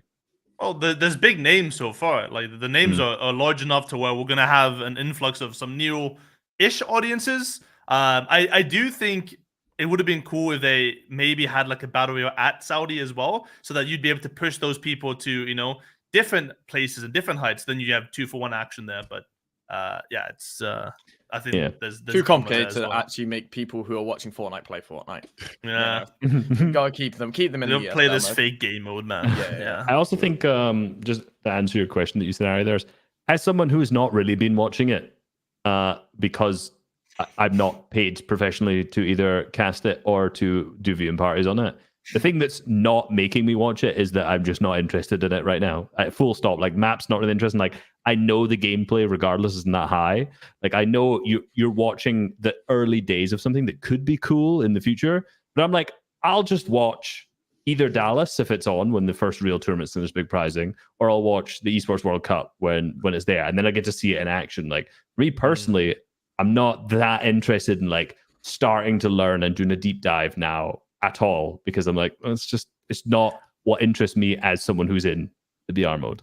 See, what I've also been considering, like to trying to help like your type of audience, Reese, is like, what if I've been considering maybe trying to host scrims for it, but at the same time, I'm like, are they paying me to promote their stuff like that? Do I get in early and they'll be like, yo, this Boop guy's kind of cool. Let's pay him a bunch of money to do some other stuff. Or do I just wait until they maybe have a realization that, maybe we could do something there? I don't know. I think it could be interesting to like host some sort of practice to some level, but there's also obviously the limitation of Fortnite and being able to spectate the games. I don't think there's a natural spectate function in the game mode itself. And then you'd have to use spectator clients, all that stuff. It's tough. And also, like, you're hosting scrims. It's just 2 teams versus 2 teams. Like, what are you... How are you really being... You're just basically viewing partying other people scrimming, which is fine, as it is. It's 2 teams, but it's like... It's not like when you're hosting Noble and you're creating a system for a ton of people to play. It's like, what now? The teams are just messaging each other, being like, okay, let's play, basically. Yeah. So, like... Even for you at Value, there's not much unless you're setting up some sort of like tournament-y system that works. And then even if it's a ladder with knockouts, you're then like, okay, are people going to play if they only play for 1 game and then stop? And, there's a whole host of like difficulties in that alone. It's for me to figure out if it's even worthwhile doing, right? Like that's it. Like someone said in chat, added to Noble Creative. But again, do I want to give them 500,000 people like to promote it to? It's a business thing. Yeah, and I just think they go hit a business email. Hey, that guy follows me on Twitter. Hit me up, yo. Yeah, it's just hard to like. I think it's hard to care about it right now. Yeah. I'll be real. It's new and it's fresh and it's interesting, but I just don't think I have any good reason to yet until I see a good tournament about it personally. Yeah. Makes sense. I think that's enough ESL talk for today. Yeah. I think that's enough ESL talk for today. Let's get into a new segment for the show. Hot take of the week. At some point, I gotta get myself like a soundboard, and we play like a soundboard Of the week of this segment. I want to say a big shout out to my friends at Let's Keep It a Buck podcast because I just ripped this completely from them. But they're legends, so they won't mind. So basically, each panelist and each host, I don't know what the fuck I'm saying anymore. Each of us are gonna basically come to the show with our hot take of the week. I hope everyone's come ready and come prepared. And hopefully we get some spicy content, some juicy conversations sparked from this. I think I'm gonna give Harry the reins to start off because I sort of already know what Harry's gonna talk about. All right. And I know this is gonna be fun. Harry, right, hot take of the week. It is the Petbot and Poyo won't win NA and they won't even qualify to globals. Wait, you just took my hot take. I took your hot take. I don't think they'll qualify to globals. Wow, that is this scorching hot. This Effens, yes. Can you get into more of the why? Because that is a scorching hot take. You're not going to be very popular. Yeah, I won't be popular. Mate. My main problem is the whole Grimgate situation, right? Obviously, we know how strong Grimgate is, but that's probably going to be their weakness. You know, they've shown their hand of 5 out of 6 games they won in a Duo Cash Cup. Teams in Grands aren't just going to be as underprepared as they were for a Duo Cash Cup. They're going to either come up with strats to, look to do stuff towards Grimgate, maybe pushing into Grimgate, or, for example, they're just going to be, making so much distance away from Grimgate that it makes it harder for Petbot and Poyo to get Surge. And then you can even go on top of that where, day 2 format, 1.5 times points, you're going into it. Say you're a team who's in 25th, say Clicks and Epic Well. Like, we got Lavish Lair on Con 25th day 1. We're like, wow, why the fuck are we landing Lavish Lair when we could just win 3 games at Grimgate and probably get top 5 on the day, if not more? Like, realistically, a lot of top teams are going to go, oh, we did shit day 1 at some shit spot, or maybe not even shit spot, like a 6 out of 10 spot. We have a 200 out of 10 spot at Grimgate that if you win or spawn, you're pretty much guaranteed a top 5 that game, right? And not even on top of that, it's the pressure that Petbot and Poyo have, right? You think about it. And everyone else in NA, like, they're going to have pressure, right? But the main team who's going to have pressure, Petbot and Poyo, with their domination, and how many times have we seen it in Fortnite where a team dominates throughout the whole season, and it gets to Grands, and some strategies are against them, or the pressure gets to them, or something along these lines happen, and they just don't hit the form that they should. Right. And I just think that's going to happen with Petbot and Poyo. There's no way, and it's never happened, where a team has just dominated the whole season to this degree and no one's done anything about it. I just they almost did last season. Almost, yeah. Because they had actually very similar performances in the qualifiers last season and then placed second. But yeah, again, definitely not as good as they did overall. No. As this season, definitely. Yeah, and I just think it's their spot's too good for a good team to not go, why don't we just land there? And they're going to be way more prepared than Quanti was, or that Acorn and Cold were. And I just don't think this many teams are going to play for second place in the grand finals on day 2 if you've had a bad day 1. And I just don't think it's going to be as simple as, they're going to win 10 out of 12 games and that's the grand finals done. No point to watch. See you next season.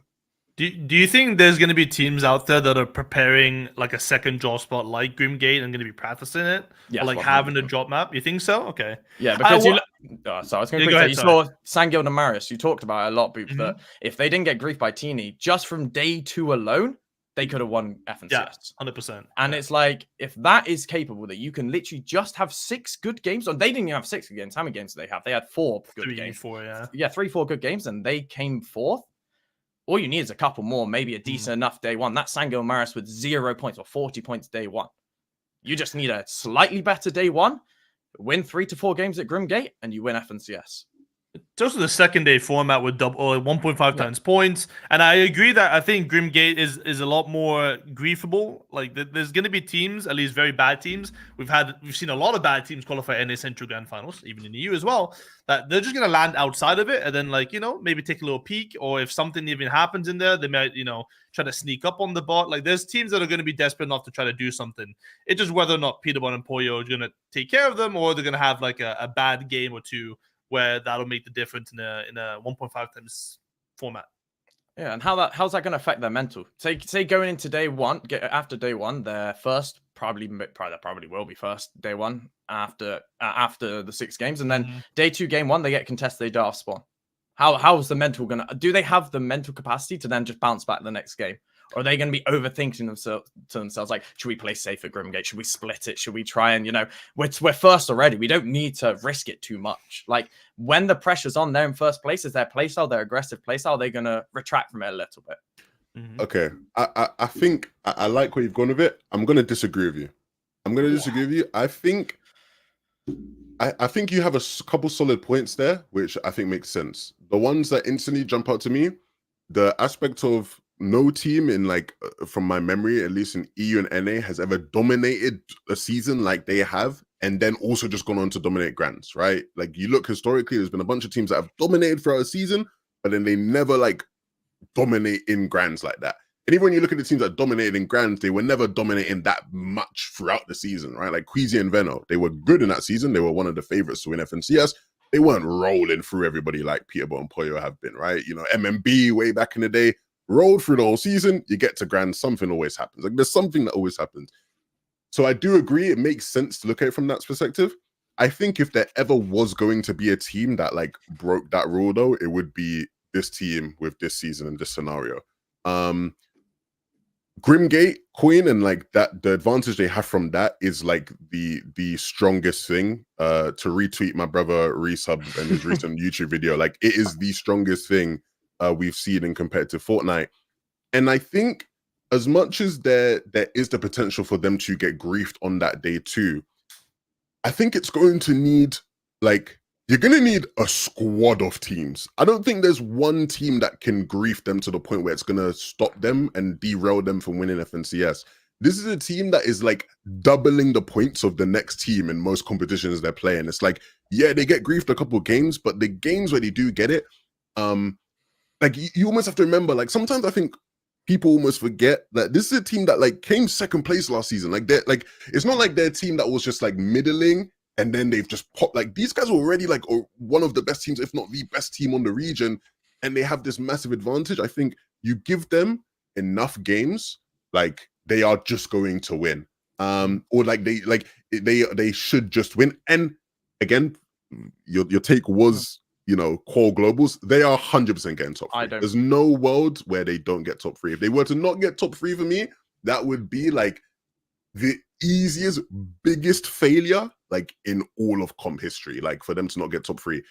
If they get, I don't think they're gonna full flop. I don't think they're gonna come 30th. I think they're gonna come 5th, just 6th, slip. 7th. Just slip down.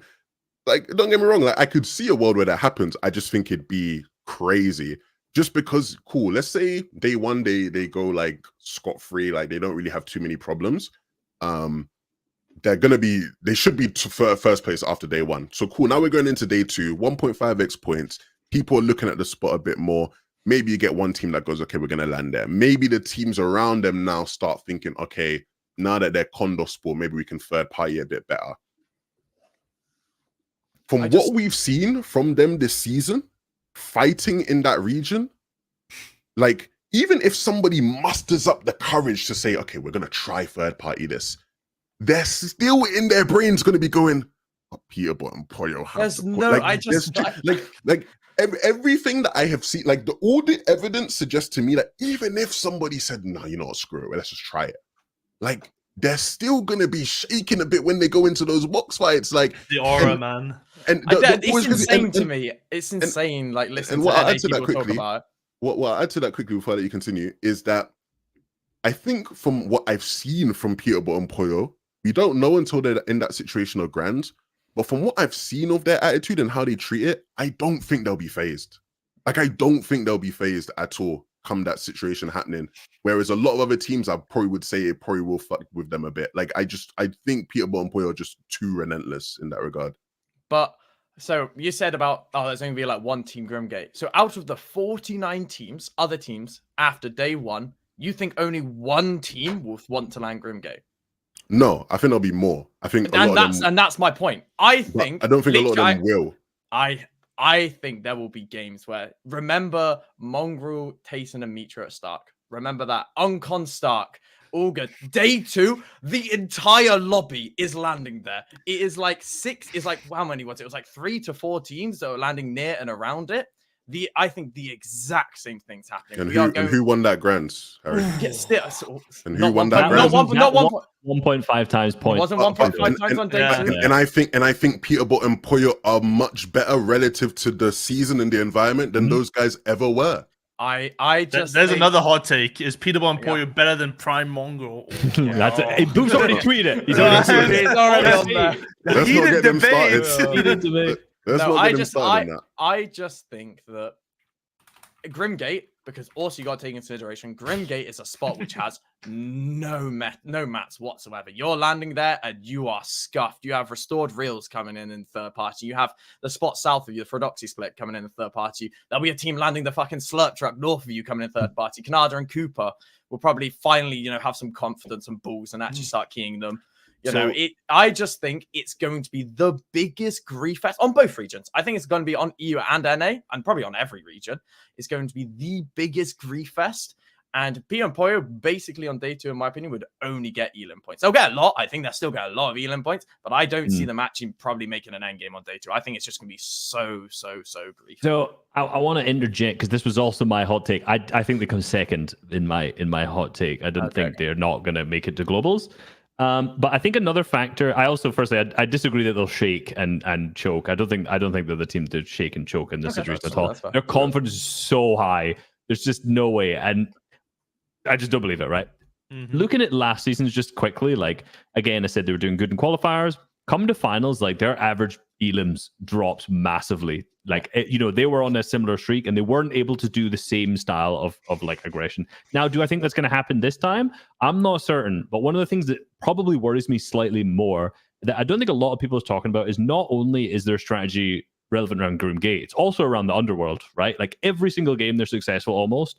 They not only get one medallion, they push Northwest into underworld.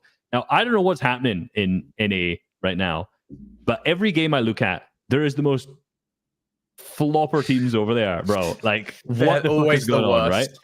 Right now, in grand finals, surely you've got to think that there's going to be a good underworld team that at least if they end up having to fight there, will delay their rotations, they'll delay everything to the point where it can scuff them up in a few games and mess up that game plan as well. I also do agree. I do think second day some more teams will land. I think there's too many parts of this, like ultimate strategy. Like once they have both coins, they get the bunker too. They have it all, and it's like at that point they're almost unstoppable. Absolutely. Yeah. At that point they basically it'll be stopped before 100%. Then. And that's what I'm saying. I think in the qualifiers when you're top 250 and you're with a bunch of randoms in, like I think that's doable. Come grand finals, I'm like, bro, Banana's my goat.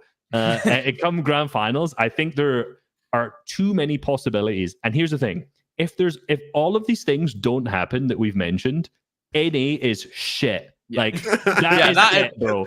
If there's not a good underworld team, if no one third parties, NA is shit. That is it. Like, and I will never ever listen to any good analysis again on that region. Like, that's not a hot take, though. That is not a hot take.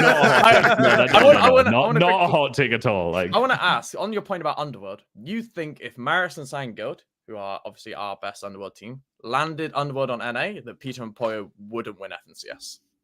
Well, see, now you pose a different question though, because the siphon coin that they get enables them to do some really nice things in endgame once they've got height. Like Peter takes a lot of storm damage, goes for a lot of elims because he knows he can take the HP back with it. Yeah, I think you just adapt that play style. Then I think it's like if you're used to, like if Marius and Sangeld are in Underworld, you do not push that every game. I mean, if you do, then you're probably griefing your own game, and it's like it makes no sense. even if I'd say Petbot and Poyo win that fight most of the time, no doubt, but that's still a lengthy fight that wastes a lot of time. Yeah. So if that was the situation, if it was the globals and you had both teams and it was this season, if you're Petbot and Poyo, you just don't go for the siphon coin. Like it's useful, absolutely, but it's not that useful. My thought process is more like, how do they play that in finals? What is their game plan strategy? Because so far all their successful games have revolved around both POIs for the most part. And now it's like, how is that going to go in finals? Are they just going to adapt that and say, okay, guess what? We're not going to push whichever team is landing there and just move somewhere else? I don't know. And then you the know? whole I don't- strategy changes. Yeah. I don't think they need to do that. Even though that's been key to their success, I don't think they need to do that. Just because it's like I look at it from the perspective of how do grand finals usually go in NA and EU, and sometimes like it almost gets a lot more simplified in the sense of like, can you get to end games consistently, cap with some decent surge? The Queen eliminates the need to worry about getting to end game stack. Like if you're not getting to end games cap, and you're playing with Queen, you're just useless. And again, But the remember, surge is the problem. they're already a team that was one of the best teams in the region. So I'm not worried about that. Cool. If we're now saying we're worried about surge of these guys, I still don't know. Like I think then you're looking at, okay, maybe you're looking at what teams are around them. I actually think the biggest potential thorn in their side would be if what happens, like what you're saying, Harry, where day 2, a couple teams start conning it, teams around start wanting to third party more. The beef that they've had with Canada and Cooper, if Canada and Cooper on day 2 wake up and say, you know what, F these guys, and just like we're just gonna grief them to hell now that they're getting conned, that I think could be a serious problem for them. Yeah. But for the most part, man, these brothers are going to globals, bro. Like they're just going to globals, Harry. So they're only winning 7 games out of 12. Do you know what I mean? It's like, No, but there's no, like in my head, I'm thinking, right? If this is EU, right? I'm thinking there are enough good teams that surely can't just let it happen where the Dashcoin team just wins every game. Like, But yes, the Dashcoin. so important there. You said it's the EU, bro. EU. But and even they don't like, need to though. Like I think in theory, right? If I see how it goes realistically, in theory, they should be top of NA day 1. They'll probably be top of NA with like a 150 plus point lead. 150 plus points, maybe 200 points. That's what I think is gonna happen. Day 2, they'll get griefed. They only need 2 of those 6 games to go their way on day 2. So I think hold on to whatever lead they have. There's no way That's how I see it going. 200 points clear on day 1. It's impossible. We have 3 weeks to prepare, and the rest of NA is just like. I mean, to be fair, right? There's been trio scrims been hosted in NA at this moment for the past few days. That's what we've been hosting in this bye week is trio scrims. NA is cooked. Like NA is so cooked. Like there's my no God. way that as a region, as players, competitive players, you're not watching them and going, how do we counter this? There's no way you just sit there and go, we'll take our 2nd place. We'll move on with our lives. Like, it's like a lot of the good teams in NA already have like good enough spots to where like the only way you even consider trying to land on them is if something's gone catastrophically wrong for you day 1. Like most of the NA teams are going to be set up in good enough positions for day 2 to where it's like we might as well stick. Yeah. Like you'd be foolish to leave if you have a good spot and you're actually playing decent day 1. It wouldn't make sense, even if they are 300 points ahead. Like it just like for most people, it's like it's just not going to be worth it. Like in your head, especially if you haven't prepped. Now, in your case, you said you think there'll be a couple really good ones who are low key prepping on the side. Yep. Again, it's like Offspawn Prac versus your boys versus loading into game 14 of FNCS Grands against Petbot and Poyo. It's a different game, broski. But it takes a couple of millionaires at Lavish Lair. That's all it will take. It's also tough because the global LAN qualification spots is also a big factor. And like you said, Levin, like the majority of NA teams at the top level are so consistent, right? They're so much further ahead of the rest of the lobby that top 10 will basically be every single top team in NA, right? It would be Acorn and Cold, it'd be Muzz and Paper, it'd be and Rituals, it'd be all those guys there. And they're like, you know what? It's top 3 this season to qualify? Top 3. So Top 3. and then if Acorn and Cold get top 3, then it'd be top 4. Exactly. So like they're like, okay, I'm top 10 right now. Like, you know, I just need to have a good day 2 today, and I'm fine. I'm qualified to the LAN. Like you'd have to have a team that's just like doing super badly and has the balls and is good at fighting.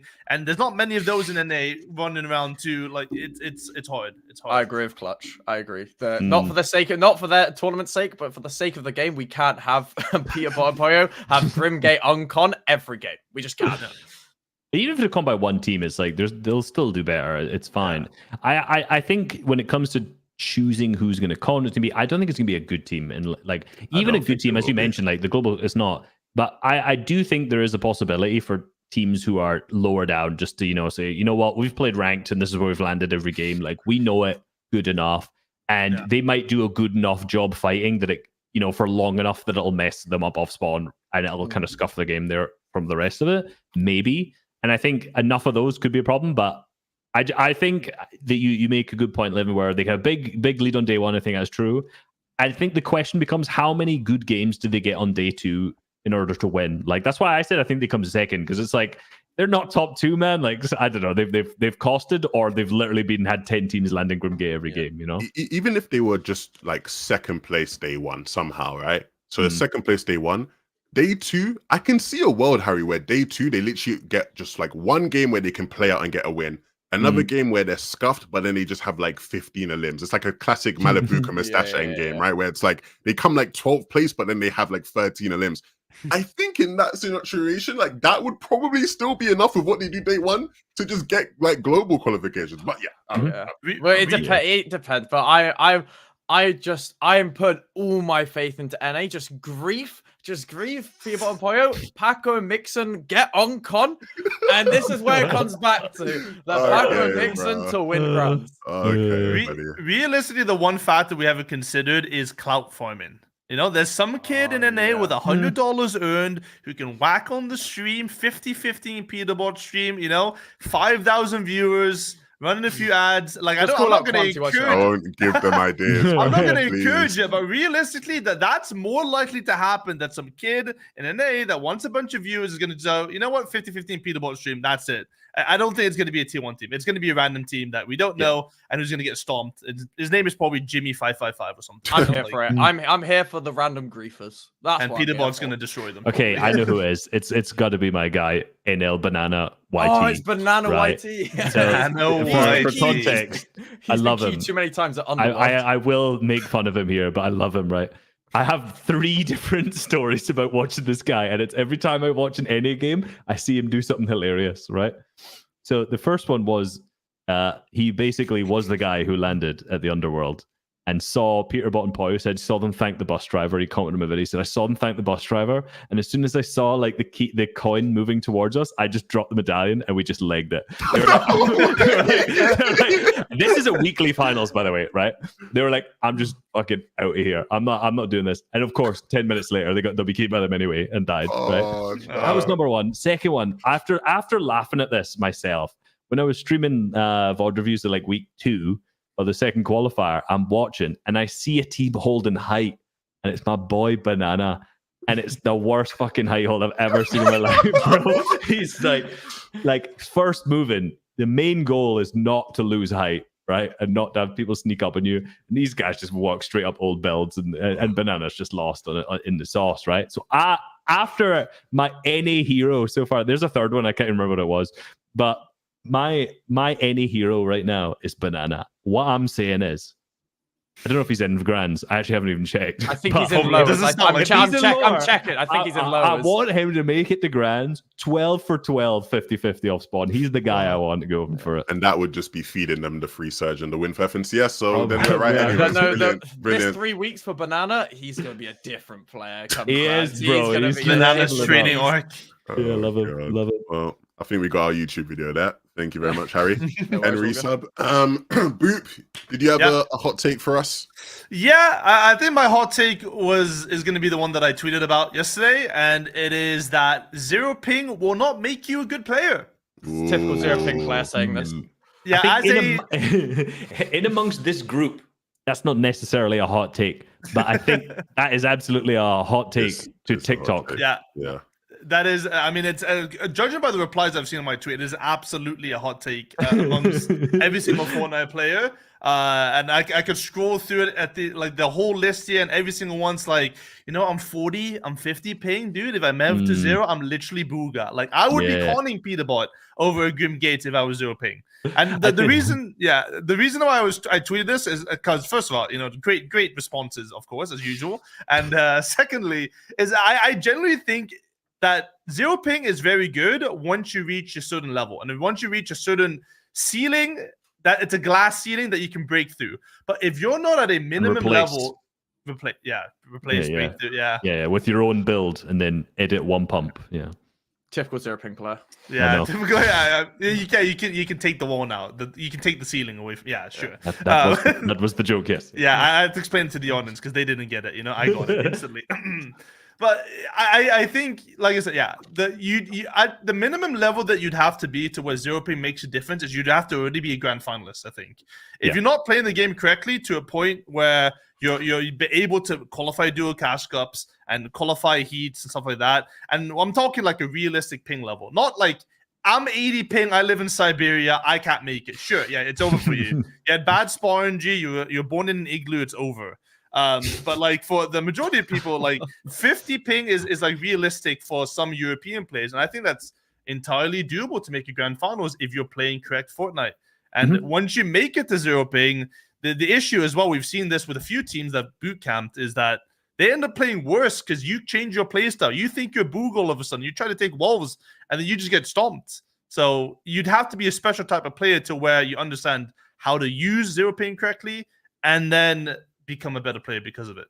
So what you're telling me is little Timmy on the Xbox shouldn't go boot camp in Germany for FNCS.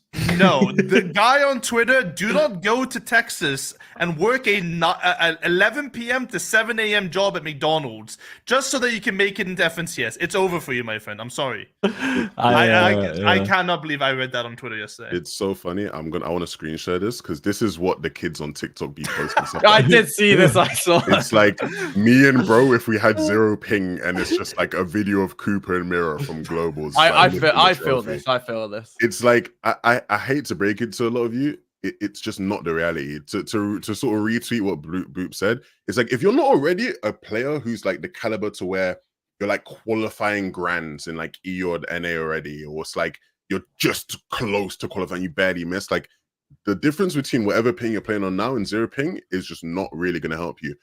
The other people who it's really big for, I'd say, are like the actual like tier 2 players, like the people who are like in that 20th range. Some of those guys who are playing on bad ping probably could scrape a top 10 if they had zero ping. For you, who is like barely making it out of round 2 of FNCS, like zero ping, it's funny enough, ping's actually the one that I do give people more credit for. The one I hate the most, Boop, is when people are like, yeah, if I had like 360 hertz and like if I had 360 hertz and I had like a Steel Series keyboard, if I could afford it, I'd be the keyboard like, one's my favorite when they have well, my actuation point is too high, man. Like I can't do anything. I'm sorry, guys. Like, and I think sometimes like you can break a lot of these people when you like show them and like give them the examples of players in the past who were playing on what you're playing on, but still managed to make it to the top, and then are able to like it's not, you don't get the stuff and then become the pro. It's you become really good, you start making money from being a pro, and so then you can buy the stuff. It's like if you're not already good enough to earn, like it's not gonna be the difference maker. It's not gonna be what turns you into a pro player, top tier player. Unfortunately, I know some people. I know you're probably like crying in your corridor now, thinking, no, they I can't believe they're saying this. No, it's not right. No, they don't know, man. They don't know. Trust me, it's not. It's never been such like, bro. Like, and obviously the game's different now, but like guys like Mitro was like winning hundreds of thousands in summer skirmish playing on a laptop. You know, there's people now who are really good players who are playing on like 40-50 ping, probably playing on like 120 FPS, but they're still able to like scrape grands, and it's like you don't need this to become that player. You need to become that player, and then you get the gear. I think there's also a really interesting point where if you, I've been looking at Assyrian quite a lot, right, and looking through like the players in my own tournaments and stuff. Sometimes you get absolutely shit on, right? Just absolutely dominated. And Ada's actually made the perfect point. I was going to say, like you can see who's in your lobby, and you're in like a high level, like, you know, I would like if you're in a round 2 tournament, get absolutely dumped in FNCS, and I check and I'm like, it's just 2 console players, you know, and I'm like, oh, okay. And like, even if you're playing on a PS5 or the best Xbox, whereas the input lag is still so much worse than on PC. I'm sitting in the best PC they have almost money can buy, getting absolutely dumped by some guy on his telly. Like it's insane, and there's just the skill difference between the two. And I think this has been a discussion in Fortnite for years, and I mean since people understood what ping was really. And I always look back to like no region lock stuff before that was removed, and I see, you know, guys like Hen, You see guys like Benji, who always used to dominate cash cups across. It's like they were just better. They're playing on 80 to 100 ping. Yep. And they're absolutely dominating the tournament. Sure, they're maybe not winning. They're maybe coming like 10th. But they're making money that they can use to now get, whatever it is they need to get, right? And then I think in the most recent example from right now, Poyo is 30 ping. Yeah. I mean, in this ecosystem we have now, it's never been easier for lower level players to make money to get equipment. With solo victory cups, with zero build cups, with the console cups, it has never actually been easier to make money, apart from if you go back to Winter Royale potentially or to World Cup. But in the recent times, this is the easiest spin for someone to go get that equipment if you really want to, or to do whatever you want. Obviously, ping is like, obviously people aren't just gonna, well, some people are saying they're going to, but they're not gonna go boot camp or move. But to get the equipment, the whole equipment point, about like FPS and everything like that, it's like, you can win in a top 11k lobby on 120 FPS. That is not what's holding you back from winning a heat off. Yeah. At the end of the day, these people, like, if you scroll through the replies, and if you want to, I guess maybe not, maybe you don't get angry by it, but like, you can, the people that think that way have already given up, right? Like, you can they're not going to be good Fortnite players because they just have every excuse possible to why they're not doing well, except for their own, their own failures at that point. Like, you have to look and be seriously look at yourself. Like, is that actually the reason why I'm not doing well? Like, there's probably a few things. It's the same type of people that say, when I vote with you, I don't know what to look for. Like, how do I vote with you? Like, you can find that's a number one chat. Yeah, you hear it all the time. I know.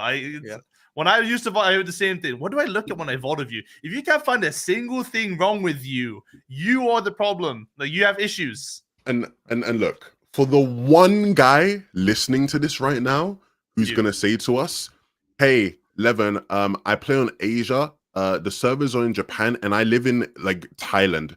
No, this does not apply to you. If you're on 100 ping in your region, like, please just have a bit of like, it does not apply to you. Of course, there are some extenuating circumstances where, yes, if you are sat here and you're saying, "Nah, Levin, I'm actually locked like 90 ping on my region."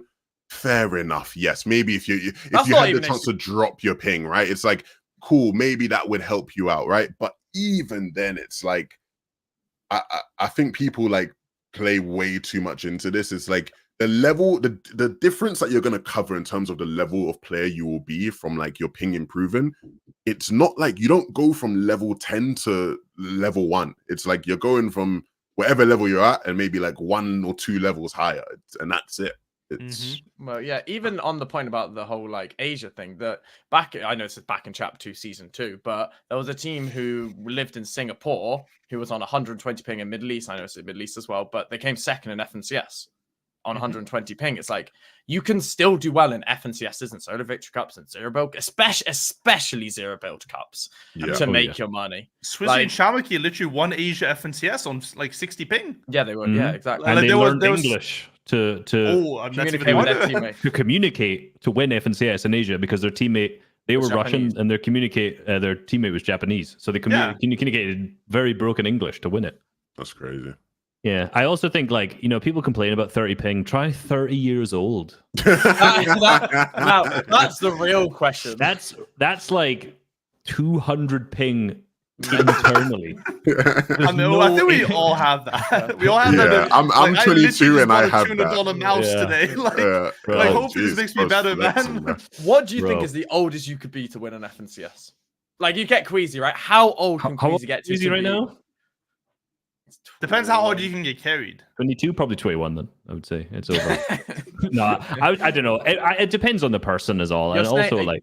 Are we having Queasy at 25 winning an FNCS? Yeah, I mean, I think so. I mean, there's not much you need to like age-wise, you just have it, Like it's also opportunities and teammates and stuff like that. Like the age thing gets overblown because of like there's a lack of evidence for it, right?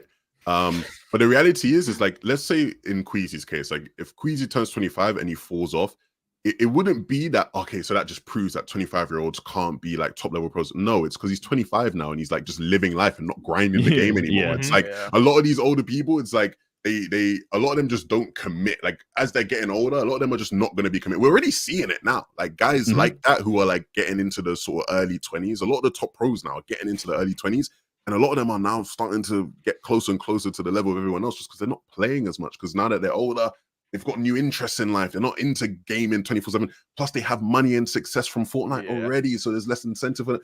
It's more nuanced. Where people just go, well, he's 23 now and he stopped placing. So yeah, you just can't be a pro at 23. It's impossible. You can't be. Yeah. I'd be interested to see any actual studies. Now, obviously, I see people in the chat saying, the CS pros are 25 to 30. I think there is obviously a bit of a difference between being a CS pro and being a Fortnite pro at the same time, is where the spatial awareness is one thing that I hear a lot of older players, and myself in particular, talk about, of like your ability to understand your situation and figure out what's going on. Like that is so. I've definitely felt that get worse over the years as time's gone on. I heard BloodX say the same thing. It's not necessarily like people say reaction speed. Reaction speed, just like on a click timer, is one thing, but getting the information and figuring out what to do without just sitting there like that has become more tricky. But again, I'm like, am I just shit? Oh, there's a high possibility that's also true. To be honest as well, age, you never know. With those other games, some of those other games, especially CS, and I know this is true for CS. The reason why a lot of those games actually got older, and this actually doesn't favor the point I'm trying to make here, but the reason why a lot of those games have like older like ages is because a lot of those games were just gate kept for years. So it was just the same people in. Like it was just gate kept. You're seeing now in CS where like a lot of like the better players in CS now are just younger. And it's just because it's like it's less gatekeepy. Like more people get opportunities and chances. So it's like naturally a lot of these younger kids just shine through more. Whereas before it's like you just had to really have a good rep and know people. And you a lot of the time you would have had to have known people for years, so you're just naturally going to be 25 anyway, right? And it's like, so yeah, but I don't think age is as big of a thing as people make it out to be. Say it now that I'm at 30, right? Say it's 10%. That's generous, right? You add 10% to my skill level, like I'm not winning FNCS, so age is not the problem, No. Let's see though.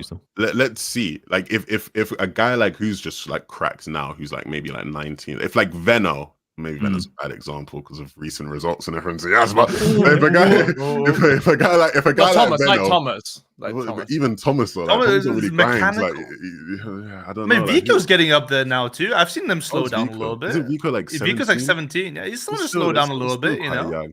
But let's say like Vico, right? If let's say he just keeps grinding the game at the rate he does now and keeps the same level of dedication, doesn't get washed because he gets a girlfriend or something, like he just stays how he is now, and he does that for the next like 10 years, is he just going to be washed because he's 27? Like, I just don't think so. I just think it'd be like, there'd be outside factors that make him washed, that come about because he's grown older, not just because like, oh, he's just washed now. Like, I don't think that's how it works. Yeah, I also there you go. Good. We don't have to consider it anymore because ESL's taking over. Like, it's the future. That is true. Like, why are we even talking about it? Let's be honest. True. I need to get gatekeeping in there. I was gonna quickly say, it's like, I wonder how much it is. It's like the entry level mechanics and skill you have now. So say, for example, a new player comes into the game, how much easier it is to get the base level mechanics because of how much information there is out there than like normal level of mechanics there is in fighters. It's like, if you're starting your Fortnite career now, Fortnite competitive career at that level, and that is like the base level, like as you said, Reese, there's random console players and random ranked players who are just crazy good, and I'm like, you should be doing something. Like, you are actually just the next Booger. Like, you have to be doing something. It's just like the average level of a player now is insane. So any players now coming into competitive, how quickly they can learn that, because obviously, the 13-year-olds now, I just don't, that might be more the issue with older players, as they go along, how much the younger players, how much more the standard they're coming into is much higher. They might just have a higher standard and might be able to perform better than, the players who've been around for 6 years now. Yeah, I think also there's like, I think the thing is, in order to be successful in competitive Fortnite, the level of your mechanics is nowhere near as high as what most people would say. Like, if I was able to clean up my mechanics, I think they're passable to do well in FNCS, right? But there's so many other factors. Like, just because you can edit a wall and play some builds doesn't mean you can make a good peak, or doesn't mean you can hit your shot directly after that, And I think maybe a different hot take, but I think in order to get like competitive ready mechanics now, the barrier is way low. Like, most people could do it if they practiced for a couple of months. Maybe I'm stretching a little bit here. Like But- in terms of purely like if you think about how many Yeah. triple edits, how to tunnel, all of these different things, like I think most people could roughly learn those in a couple of months if you actually practice. But then the difficulty here is implementing those and being good at doing those kind of things. I guarantee you, if you sit and practice triple edits every day for a couple of months, even if you can barely build, you will be pretty damn good at it. I don't think I could do it. So No, you're yeah, right, there you go. mate. It's Yeah, fucked there we for go. you, Back but- to the age thing. Yeah. The fact that Beast can do triple edit says enough about Bro, that. I've done 17 Yeah, it's- triple edits in a row. Like, it's the come on, optimal someone can bind. do one, you know? Yeah. Yeah. Not Optimal everyone has binds, those yeah. optimal binds. Yeah. That's true. That is true. All I'm right. zero ping. That's it, though. That is true. You live True. in London. We are London. Zero ping is lovely and creative, at least. Yeah. Before I get onto my hot take, I just wanted to randomly say this. Just randomly popped in my head because you mentioned Booga earlier. I saw like Diggs made a tweet, and usually Diggs tweet are bad, but this one I thought was Always good. bad. That Yeah, was- Where, clutch. They were like, you know how like whenever like someone's like just like the goat in game, you're like, is this Booga? Like you're like, am I fighting Booga right now? Yeah. And they were like, what does Booga say? Like, does he also say like, is this guy Booga? Like, do we know what Booga says when is he he's fighting the Petbot? goat? That's what he says. That's what Yeah. Booga says now. That reminds me of almost like we're gonna start seeing that shift soon in Fortnite, where like I remember when I was younger, like everyone says Kobe when you throw something into like into the bin, you know. Now apparently all the kids say like Curry, you know, and it's No like, way. bro, it's No like, way. what? We're You're just telling running me you around don't say shouting Kobe, Curry. That's right? Curry. But like people, like again, growing up, it's like you say Kobe, but when is that going to be the same in Fortnite? Like we all just say, "Oh man, I'm fighting Booga," but our kids going to start saying, "Oh, I'm fighting Marius." What? No, nah, man, it don't even sound right. It don't even sound right. All right, We should ask hot take. TikTok. We should. That should be something we ask the TikTok people. My hot take: pro players are not that smart. true.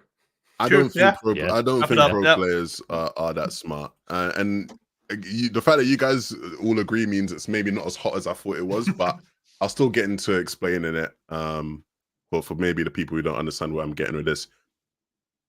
A lot of people just assume because the people at the top are the pros and they're the best players in the world that they actually like think about the game in a way that is like coherent and logical and better than other people. Like a lot of people think, oh yeah, he's just smarter than me.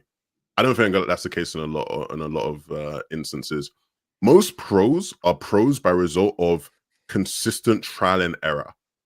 So a lot of the pros, they play well because they played so much that they have in their head subconsciously in a lot of cases just realized what are the good and bad things through just playing the game so much. And through playing with other people and like just picking up small things from them that they've seen that have worked. In most cases, like people like us, like who are analysts who maybe don't play the game as much as these pros, we are forced to be smart because we have to have critical thinking. Like I can't put in the same hours a lot of these pros are putting in to play the game and to figure things out, trial and error. So I actually have to sit there and think, is this good? Why would it be good? You know, how does this like work? And I think where we see this in practice a lot of the time is when pros just don't try things or do things. Everyone just does. Like, it's literally a lot of the time just monkey see, monkey do. Yeah. And I Like look at moments like last Grands where like game 12, everyone just starts using that one pistol, right?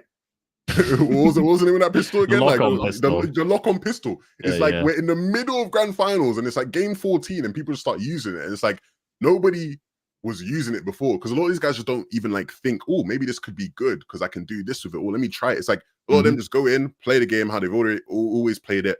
And again, it's like a trial and error thing. It's like they only will then consider it if it gets used on them. And now they have that experience of, oh yes, this somebody uses on me and it was cracked. Let me now try it myself. And if it's cracked, I'll keep using it. It sometimes is funny to me when like early on in the season, you see a pro like pick something up, like they'll pick up a new weapon, shoot about with it for a bit and be like, oh, this sucks. And then later down, a couple weeks later, it's just a meta. It's like, oh, but if this pro was so smart, how could they not figure out? It's because a lot of these guys don't bloody think. They don't think, right? Yeah. It's literally like that. A lot of these guys are not, you know, smart in that sense. And there's a lot of instances where this is the case. Like I've seen in other games as well. Like I think one of the most famous examples of it in a game would be CS, where there's this weapon for non-CS people. There's this weapon called the SG. It's like an assault rifle. If you are playing as like the terrorist side in CS, everyone just uses an AK by default. Like, that's the rifle you use. You use an AK. The SG was sat there for years, unchanged. It just was not like it had never been changed, never been updated. It was sat there for years. It was never used once in pro play. One day, I don't know who, but someone just was like, let me just like use it. It was the most broken AR. And all of a sudden now, for like a whole year, they eventually, I think, nerfed it, but like for a whole year, every pro was using the SG. But it wasn't like there was a change or anything. It just wasn't used. Like a lot of pros, like they don't try things. They don't think to try things. They think at the basic level of just like what they need to do for their spot and their strat and what already works for them. And that's why I don't think pros are that smart. On top of that, let me add more because I want to keep adding more. Even we see it in Fortnite with like the ESL mode, the way like people are assembling teams, right? It's like a lot of people aren't actually thinking, what is like a good team here? Well, I need people with like good comms. I need one person who maybe has good comms but doesn't speak too much because we don't want to cut comms. I need one person who is that crazy fragger. I need one person who understands this. I need one person who I know has experience on LAN or on stage because he's not gonna shake when we're up in the finals against the best team. Like, but a lot of these guys don't think that. They just think, oh yeah, who's like the most cracked guy I know? Let's just get all of these guys. They don't think. Yeah. I was gonna quickly say, like, I think it's already happened this season multiple times. Waterbending. This is the biggest example this season. It was sat there, nothing. The only time I really realized was Trulex picked it up for a second in the Performance Cup and then dropped it. I was like, wait a second. I didn't actually, no one has actually ever picked up the weapon before. I was like, could this actually be used? And then it was so broken. Like as we figured out in the end, it was so broken. And then no one really realized until Cammy used it, and still no one realized until Reese, you made your video. That was literally the reason everyone realized. It was like, and we've had that so many times, like Chain of Hades. Chain of Hades has been good. I know it's been buffed 4 times in a row, but it was good. but it was good even before like the last buff or the last 2 buffs. It was still very good. It still had the same interactions. It could still hit through walls. It has the same things, and it happens with so many weapons in the meta where people just say, oh, the pro players use this loadout. I'm now going to use this loadout. Am I going to think what suits me or what I think's good? Am I going to test things? Am I going to branch out and try and use different things? No. Same with wings. We all can agree wings aren't very good. There are still top teams. There are still top teams that use wings. There is Clown and Axe Force. If you watch any of their games, they use wings every single game. They are the only team I've seen use wings every single game. Do I think it's good? No, but at least there are still some teams who are trying to use it. And it makes the game more interesting because, as you said, Levin, it's like there are untapped things. And we might have gone through seasons where there's been something OP where no one's ever used it. No one's ever tried it. Like, for example, in Asia right now, Zagu is using the Zeus Lightning Bolt every single game. Yeah, I don't know if you've watched it. He's using it to counter surge bases. So what he'll do is he'll like, because that's obviously tomorrow's TikTok. Yeah, there we go. Tell them before semis. What he does is he'll throw the first 2 shots away, like the first 2 like low damage one, and like the opposite way, and then throw the big damage lightning bolt at the surge base, and it'll break it. And he'll do that every single time so that teams can't react to it, and then he can then rotate forward. And he uses it even in solos. He'll sometimes use double. He literally will use Zeus every single game. I think it's interesting. I saw this message go by like last week or something, and it's relevant to Reese. And then someone said, "Does Resub actually think these guys think these things during in the moment?" That's the classic when you're VOD actually think that they're thinking this, and I don't think they are. Right? Like, obviously, it's our job as analysts and Reese as a YouTuber to sort of look into like what potentially the reason why people are doing things, but they aren't thinking that in the moment. They just know it from repetition and from experience, like Levin said. At the end of the day, players don't know. You're not born being good at Fortnite. You're not born being smart in Fortnite, And it's one of the things that people always talk about is genetics. Like, it's the ability to take in information, process it, and then give an output that is the best output in that scenario. And that comes from a lot of experience, a lot of playing, and for some people, it just, it's just they're they're good enough mechanically to get out of situations that are potentially bad as well for them. And yeah, I don't think Fortnite players are smart. I've talked to a lot of Fortnite players. I've seen the way they play in scrims. They're definitely not smart. No. I think I was talking to Harry about this. One of the most like heartbreaking things is when you watch a team, like you take the time to go into the VODs, you watch their games, and you think to yourself, wow, these guys they've really got it, locked in, man. The strategy is on point. This is really good. And you actually then go and talk to them about their game plan and their strategy, and they are just like the most airhead, clueless drones ever. And you're like, what? Like, they're just winging it. They're just winging it. Literally, like, how has this manifested into what looks like a coherent game plan? But again, it's just like what we're saying, where it's a lot of these guys are learning things through trial and error. And again, I don't think that's a bad thing. Like all of us right now, like your personalities, even down to like your voice and the way you sound, it's trial and error, right? Like you grow up, you learn things, you try things, certain things work, certain things don't, so you keep doing these things. Is that how you got your voice? Is trial and error? It's less how I got my voice, it's how I got like my accent, right? Because like I talk to people and it's like, that's why you a lot of the time it's your environment, right? And it's through trying things. So you're saying I can't get as deep voice as you? You're saying No. that's a genetic part I was talking about. Yeah. It's over. Shout out, by the way, the one and only Shia Wager. The one and only. It feels wrong doing FNtasia and Shia Wager's not here, but he's still here with us in spirit. And he says, debatable, I was born as a Fortnite prodigy. I think that's the debatable part. That's the hot take. That's hot take. That is the debatable part. I think I was going to say one thing before we move on from this topic. I think I had a thing to add there. I wanted to add on top. Firstly, these players don't know shit most of the time. They do it by repetition, as Boop said. And when I explain something, I want to explain something so that everyone gets it if you have not gone through these repetitions. But I think the more interesting part, to be honest, is not only that not of them are not that smart, I think the nature in which they practice makes most of them not that hard workers either. Because the majority of Fortnite pros just play the game and they learn and repeat, and it works. So I'm not digging that. But if there comes a time where they have to put a lot of work into something, whether it's doing scrims that they don't want to, or practicing their aim, which absolutely fucking no one does, they don't do it. And obviously there's maybe you have other cases for that. But I think the idea of just like sitting down and playing the game, by nature, if that's the thing that makes you good, makes you not put as much effort into other things that could also make you good if you don't enjoy them. Yeah.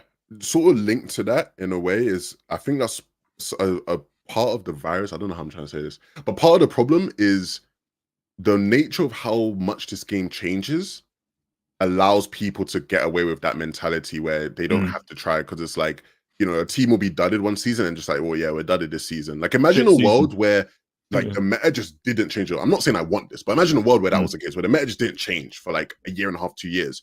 You couldn't like delude yourself out of, my drop spot's just bad this season, we'll run it next season. No, figure this shit out, bro. You're here. Like you gotta, figure this stuff out. So yeah.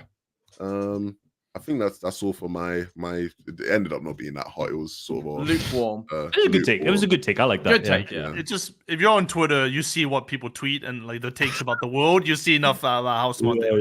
Usually, True. Especially when they quit Fortnite. Yeah. Well, we got through most of. I don't want to do the other segment. You guys can see in the list. We'll save that for We'll save that for a pod where we're really struggling for content. Yeah, that's valid. It just applies to all four of us. That one. Yeah. We are the list. Anyway, they don't understand what we're talking about right now, so let's stop this insider convo.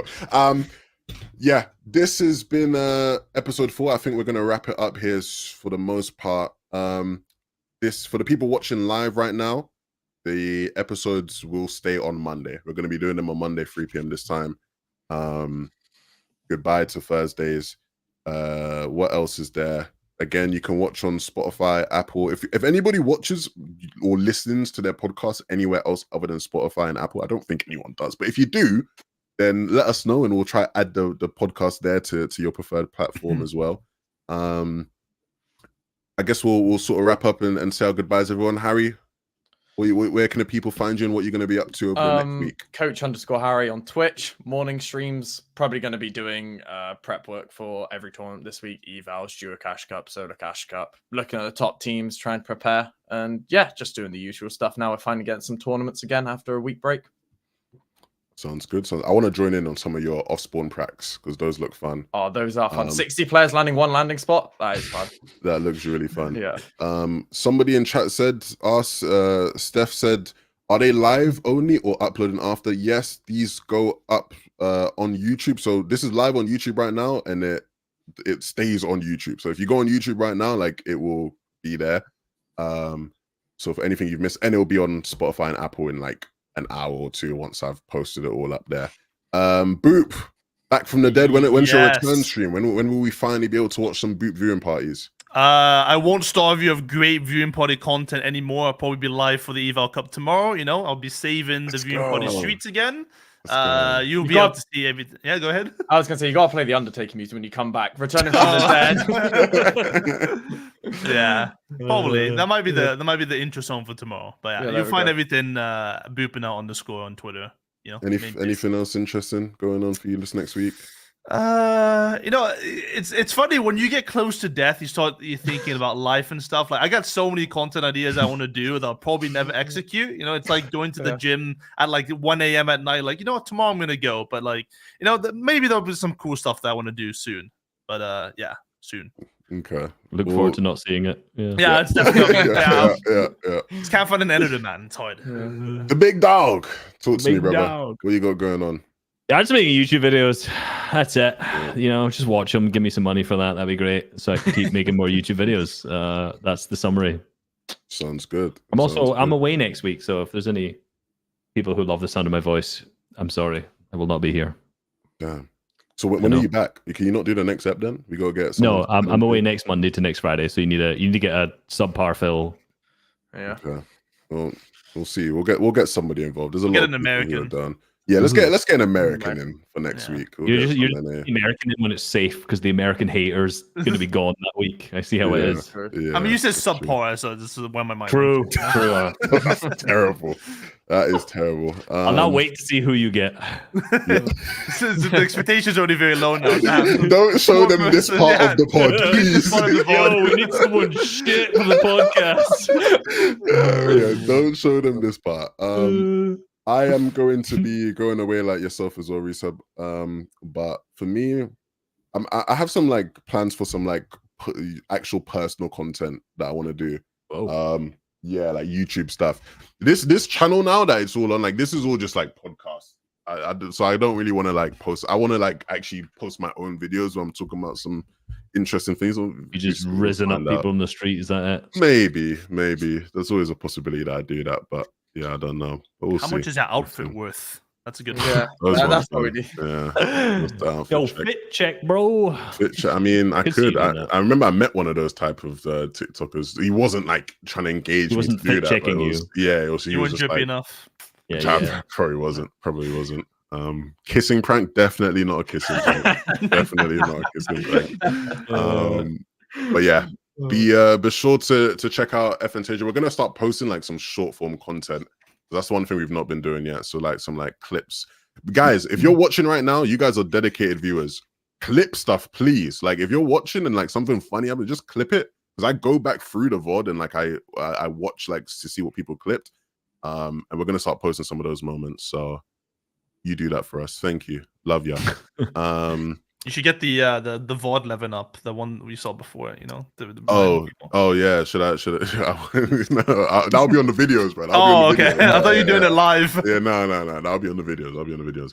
But yeah, we will see you guys all very, very soon. Thank you guys for watching. Be sure to check out all the guys. They've been great today. It's good to have the OG4 back on, eh? You say the OG4. We had one OG. It's been like one episode. We had the real OG in the chat. Yeah, true. Well, the OG too. I had a new comment. OG. It's like Fortnite OG. You know, it's not really OG, it's not really. Yeah, it's fake. I had a guy comment like on one of the FNtasia videos. This really reminds me of the old podcast Bala and Shio used to do. Oh, really? Like, oh man. I mean, I wonder why. Eh? Yeah. All right, guys. Peace out. Take care.